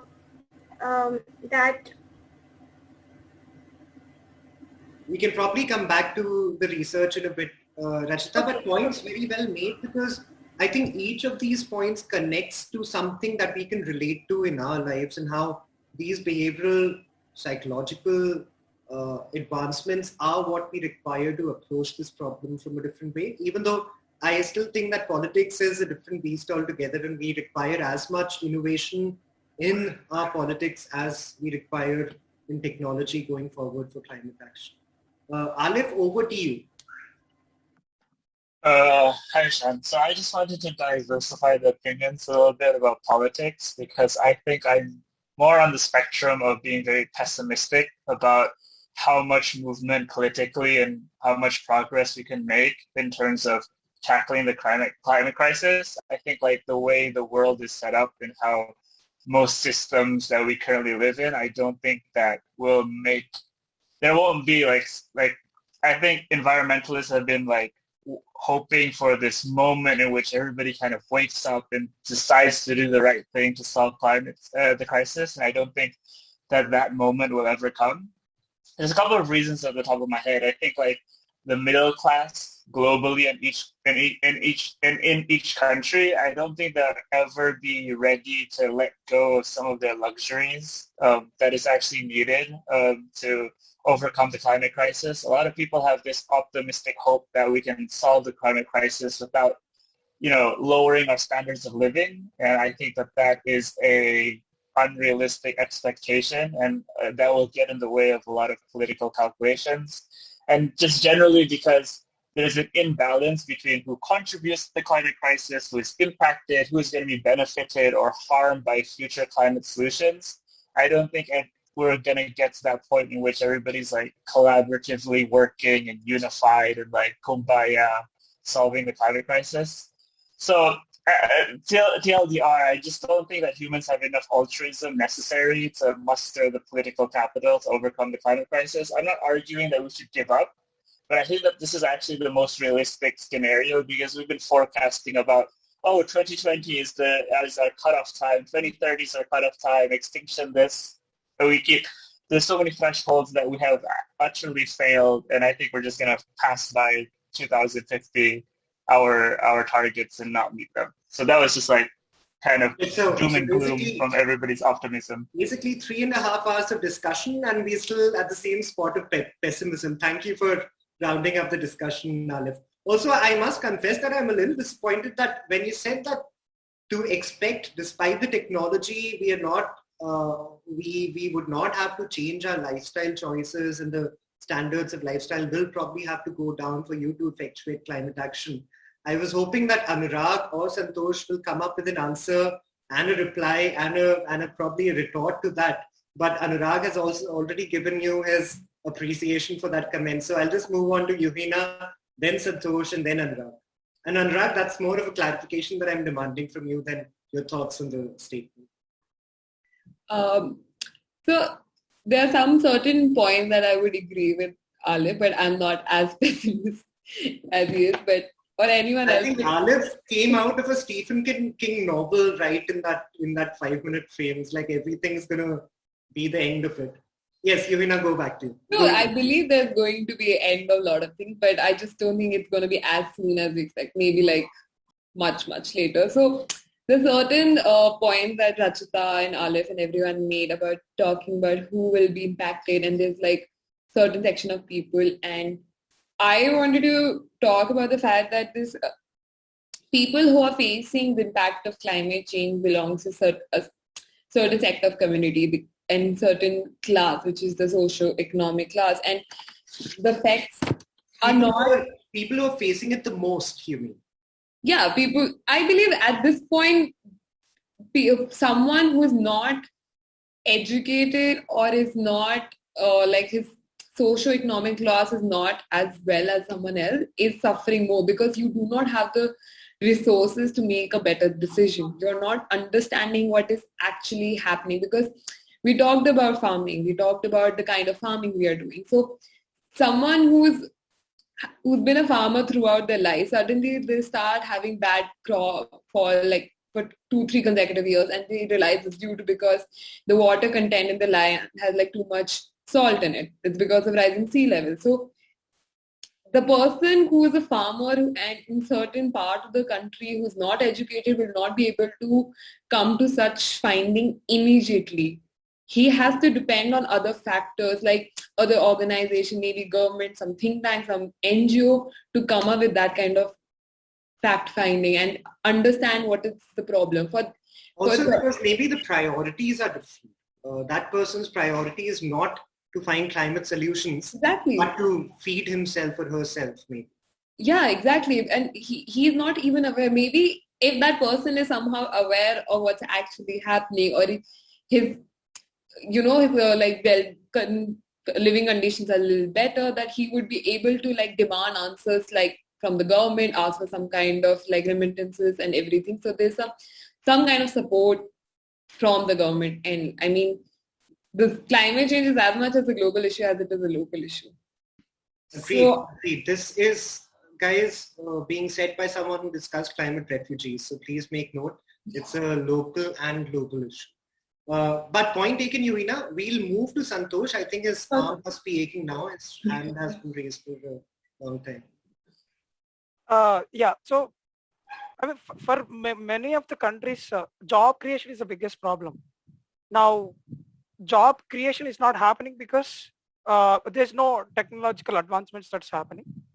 Or if you see, most of the Industry 3.0 is about more innovations and making the production more and more so that the resources are available to many of the people.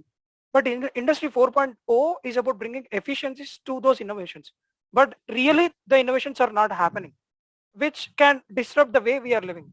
So if now, given the fact that there's no creation of the jobs, now if we expect the countries to cut down the utilization of their resources that they are currently using, especially if we take the coal or if we take the fossil fuels, now where do they really bring or add to that wealth? And at the same time, now if we really stop consuming the resources, or we stop mining coal, or we stop using these fossil fuels, where do we really put these workers who are trained and skilled in those sectors? Now that's the biggest problem. First, we need to find a solution for. And it means the transition cannot happen as much fast as we are expecting it to happen, but it needs to be taken very strategically, so that the livelihood isn't lost for many of the people who are dependent on those conventional sectors. So point well taken, Santosh. I think it's as much about the transition phase as it is about the end goal and the starting phase. So that's well taken. Did you have something else to end? Did I? Yeah. And the resources that we are trying to look for to achieve the net zero are concentrated only in specific countries. Especially if we take the EV technology that we wanted to build up, right? So the critical minerals required, the consumption of these critical minerals should go up by 18-fold that we are consuming today. And these are all concentrated only in China or in some of the African countries. So now why, like, when the developed countries have their technology ready, they wanted to use it. Now why will China be willing to give their resources to the developed country, putting them behind the developed countries? So it's in the interest of the government, and it's in the interest of the self-growth. I mean, the bigger human life is at existential crisis. Absolutely, and it's a zero-sum game that way. Yeah. Anurag, clarification, please. Thank you, Ishan. So the moment I hit +1 for Aleph was when he said that the world is just set up in a way that it's just too difficult for us to just figure this out. Here are my multiple thoughts in no specific order. First thing about carbon credits came into discussion today. When we think about credits, is just right now as incentives being flowing back, right? But I don't understand how exactly the capitalistic and the monetary world is set up. We assign value to something which nobody knows what it is. The only resource which we have is basically Earth, and we don't put credits to it. It's just like assigning credits, which is just being wasted.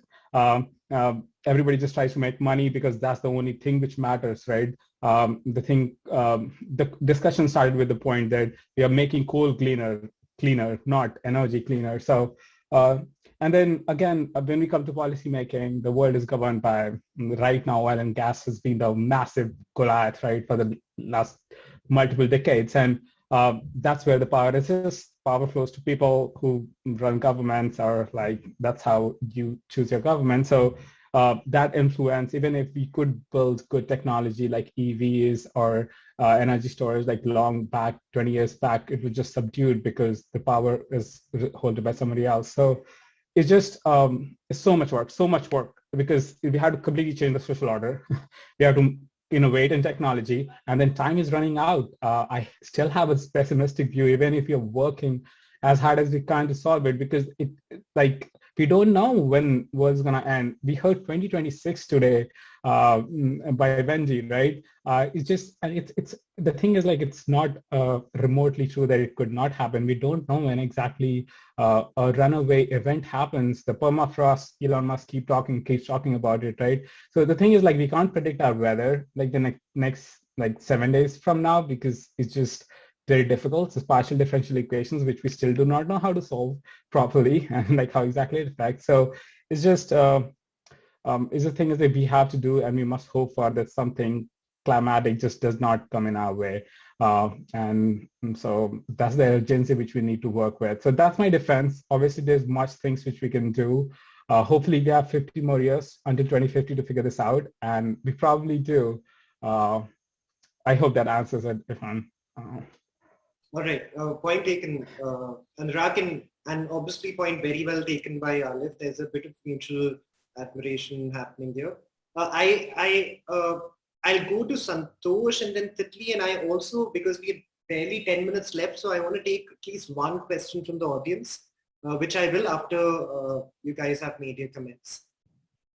So I just want to add one thing, like, the time is actually not running out. So time is the dimension that's just based on our perception.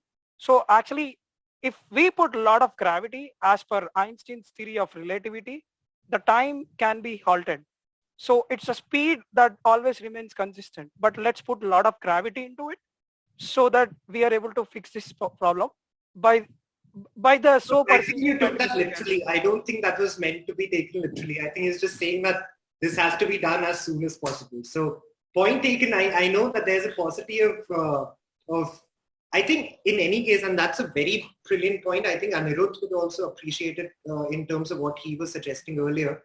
But all of this is happening because it is an anthropocentric approach. Earth is not going anywhere, and neither is environment in whatever form it survives later. So if it's on the scale of humanity, that's where the time per se is running out. But I take your point absolutely, and I also appreciate the fact that you care to explain to the audiences that how the system actually works in real life, and it's only the gravity and the speed that are and gravity both metaphorically and literally are at play. Santosh, did you want to say anything? No, yeah, I just want to emphasize that fact. Okay, great. Titli? Yeah, Shan, just in keeping with the pessimism that Anurag and Alif, well, realistically, I think this is, yeah, it was more realistic more than anything. We're waiting for governments, they're doing nothing, and we're hoping for a crisis not to happen, right? But I feel like we're not to put like a lot of weightage on the fact that, I mean, not to take away from responsibility that governments and policymakers have, but we as citizens of the world have an enormous responsibility to make changes to our lives. And I feel like we're just sitting around waiting for something to happen, and it's quite clear that nothing's happening. But we could be making those little changes in our lives every single day. We could be, even if it's just a windowsill, a pot, you could grow like 1% of your food. You could, compost your waste. You could save a seed. All of us eat food. We could save seeds, have community seed banks. There's just so many things we could do as citizens, as communities, to build awareness, to just, urban farm. We say we don't have the space, but I just think there's so many possibilities, and we shouldn't take away from what one person can Before do. you go any further, quickly I'll interject and I'll just grab onto the ray of hope that has come there and run with it. And as I promised, I'll take up at least one audience question. So I'll go to the audience question now. And this kind of relates to a lot of the topics that we have covered. So please feel free to jump in. But so let me get the name of the person right. 1 second.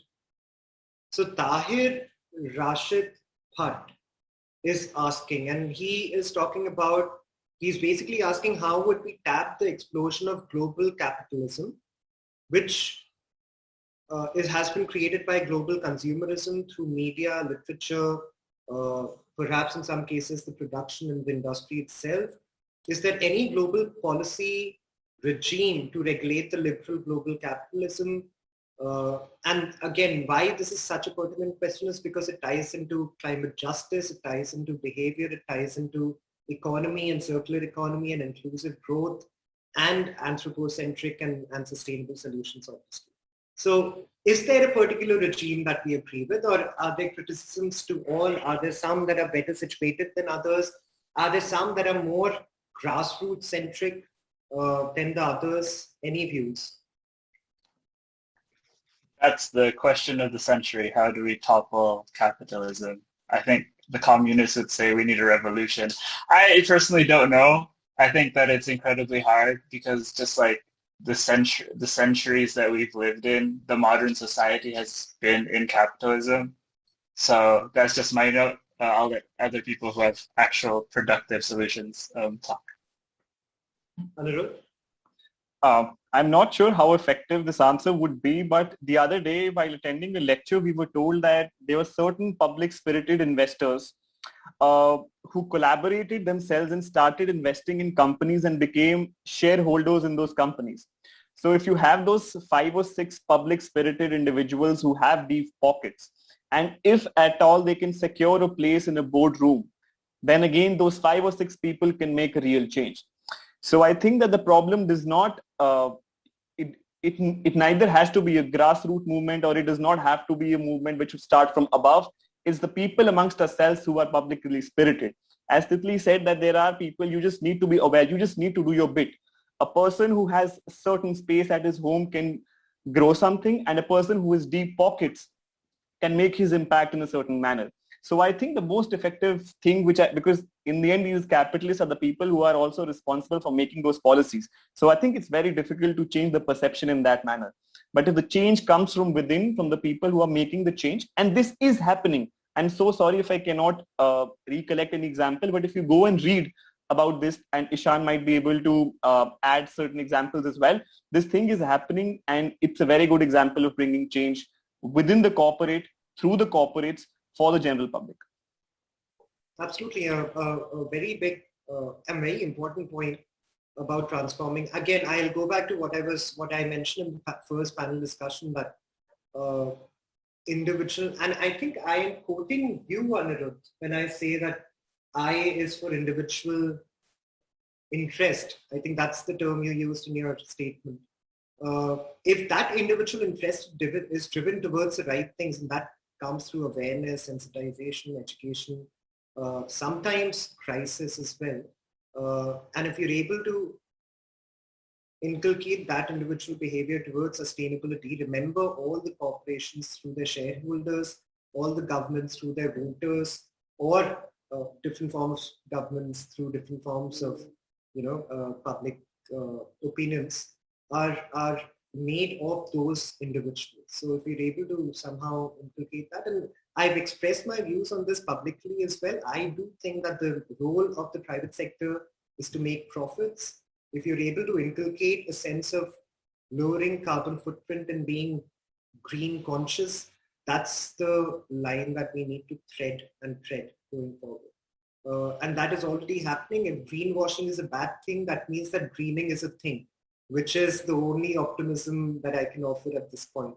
Okay, Abhinandan, and then we have Navroz, and then we have Yash, and then we'll have concluding remarks. Yeah, so I just wanted to add what Anirudh was pointing to. We cannot overthrow the capitalistic system right now, but obviously there are smart people at the power corridors of the world who can subvert it to meet the environmental goals.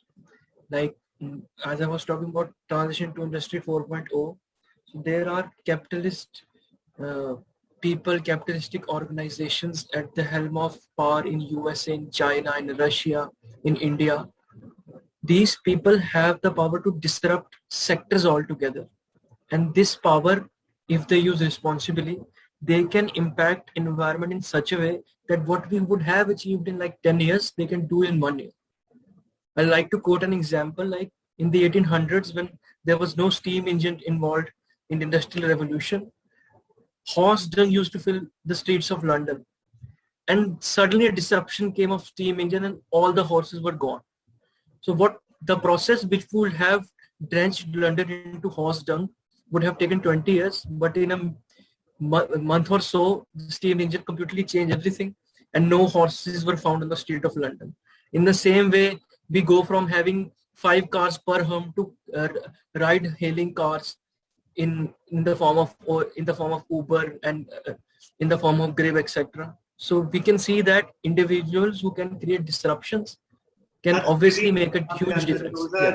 Those are excellent examples, I think, and I have to be honest. I did not think of it in these exact examples terms, but sometimes you need optimism also in the form of technological interventions. And I'll go to former Chinese president who said that let's hope that our future generations have the wisdom that we do not. When I talk about my future generations, I'm addressing all of you. So I hope that you guys have the wisdom that we did not.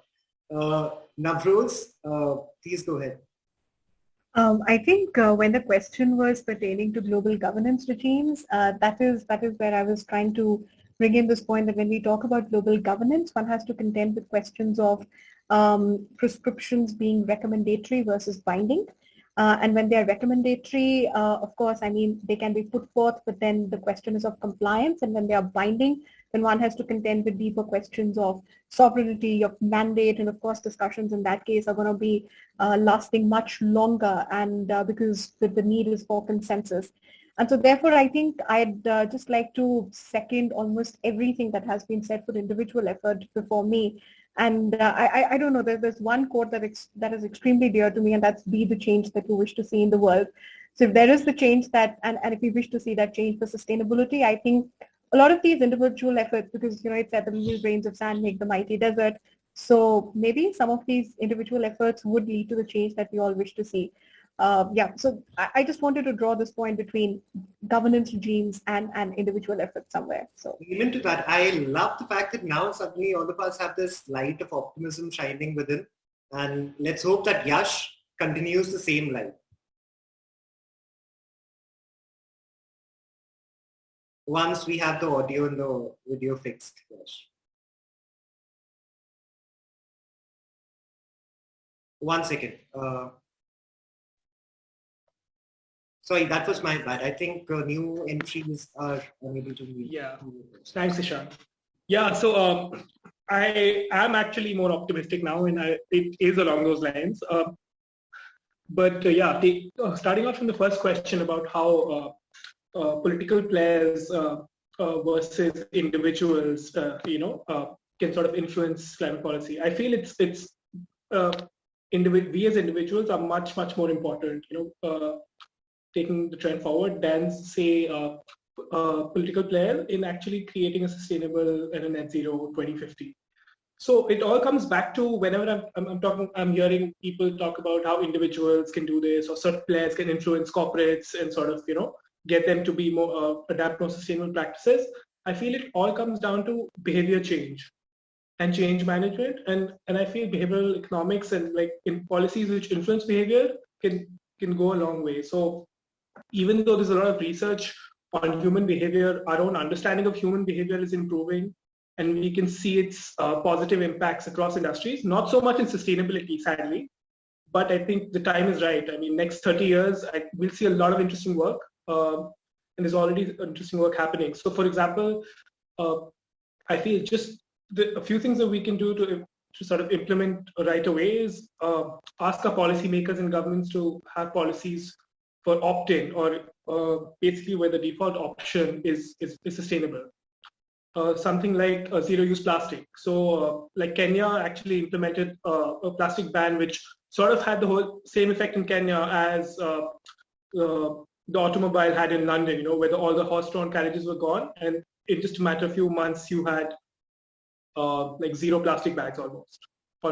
So something like that. So just to summarize the point is so two approaches. One is to make the default option more sustainable, make that the default option, and second is to make it easier to choose the default option. So for example, on flights, right, it's very hard to choose the vegetarian option because you have to fill in a separate form. I somehow knew that's the example that you're going to, and how go ahead. Exactly. So basically the default option should be a vegetarian option, and that's very easy to do. And somebody who wants a non-veg option can just maybe tick a form or, you know, press a button. So and these will have a long-term impact and, you know, a cumulative impact, which in economics is which we in economics know will actually lead to a much more large-scale change and lasting change. So the point is that behavioral economics should influence us and the individuals, and we as individuals have the onus to sort of have much more power, and we shouldn't think that politicians or some bureaucrat sitting somewhere will bring about the change. And I'm hopeful. I mean, based on what I'm hearing. I'm glad. So if 4 hours of discussion has made Yash hopeful, that bodes well for our audiences as well. All right, last and final comment from Suchita. Hi. So not so much of a comment, but just wanted a clarification wherein when we say that we are moving towards more sustainable approaches, as you mentioned about plastic, which needs to be banned. Do we also consider? Sorry, Suchita. Hello, can you hear me? Your voice was getting stuck. Could you repeat the question, please? Yeah, so my question is, when deciding or designing the strategies for, let's say, sustainable approaches or sustainable consumerism, do we also think about the livelihoods that are dependent on producing those unsustainable things that we normally use? Let's say plastic ban. This will impact a lot of people who are engaged in those factories. So these policies need to be integrated enough to also look into the alternative options which are more sustainable and also does not impact the livelihoods of people who are dependent on that. So that's a point well made, and I think Santosh specifically referred to this point when he was discussing as well, and so did Meghna in a way when she was discussing waste and circularity. How transition is a very important cog in the wheel. Now I know that Meghna is somehow unable to find the hand raise button, so at the cost of embarrassing her, Meghna, please go ahead with your. Thanks, Ishan. Thank you for that. That's why I private messaged you. But anyway, okay. So.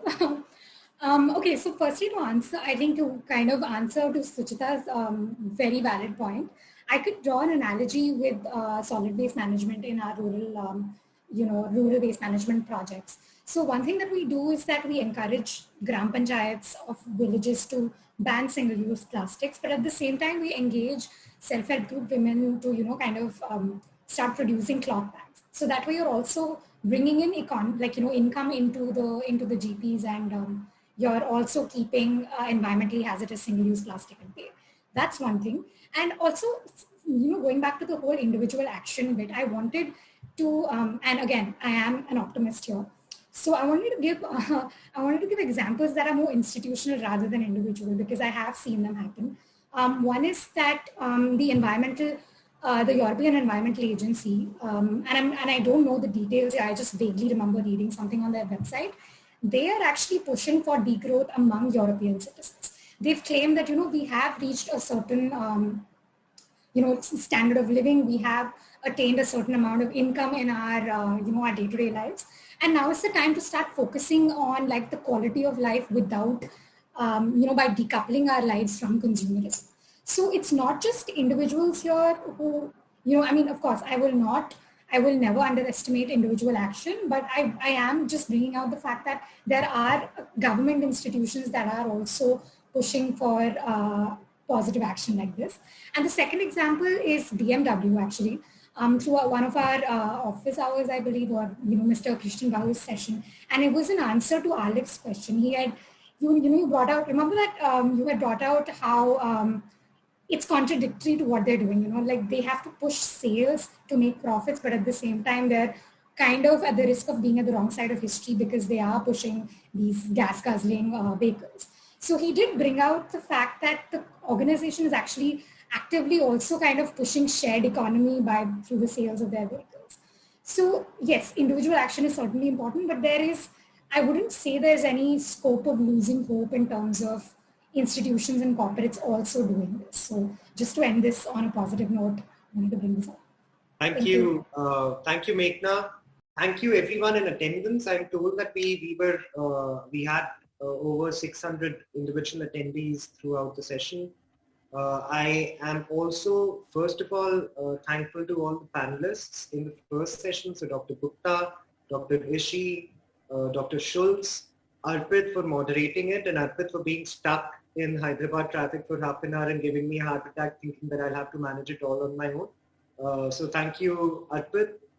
Thank you to all the fellows, and thank you for structuring it and bringing life to a discussion that can otherwise be prone to being repetitive or dry. So thank you, Alif, Ishita, PK, Karina, Anshul, Khushbu, Meghna, Sahiti, Titli, Yohina, Navroz, Anurag, Abhinandan, Snehil. I know you weren't here, but I hope that you get well soon.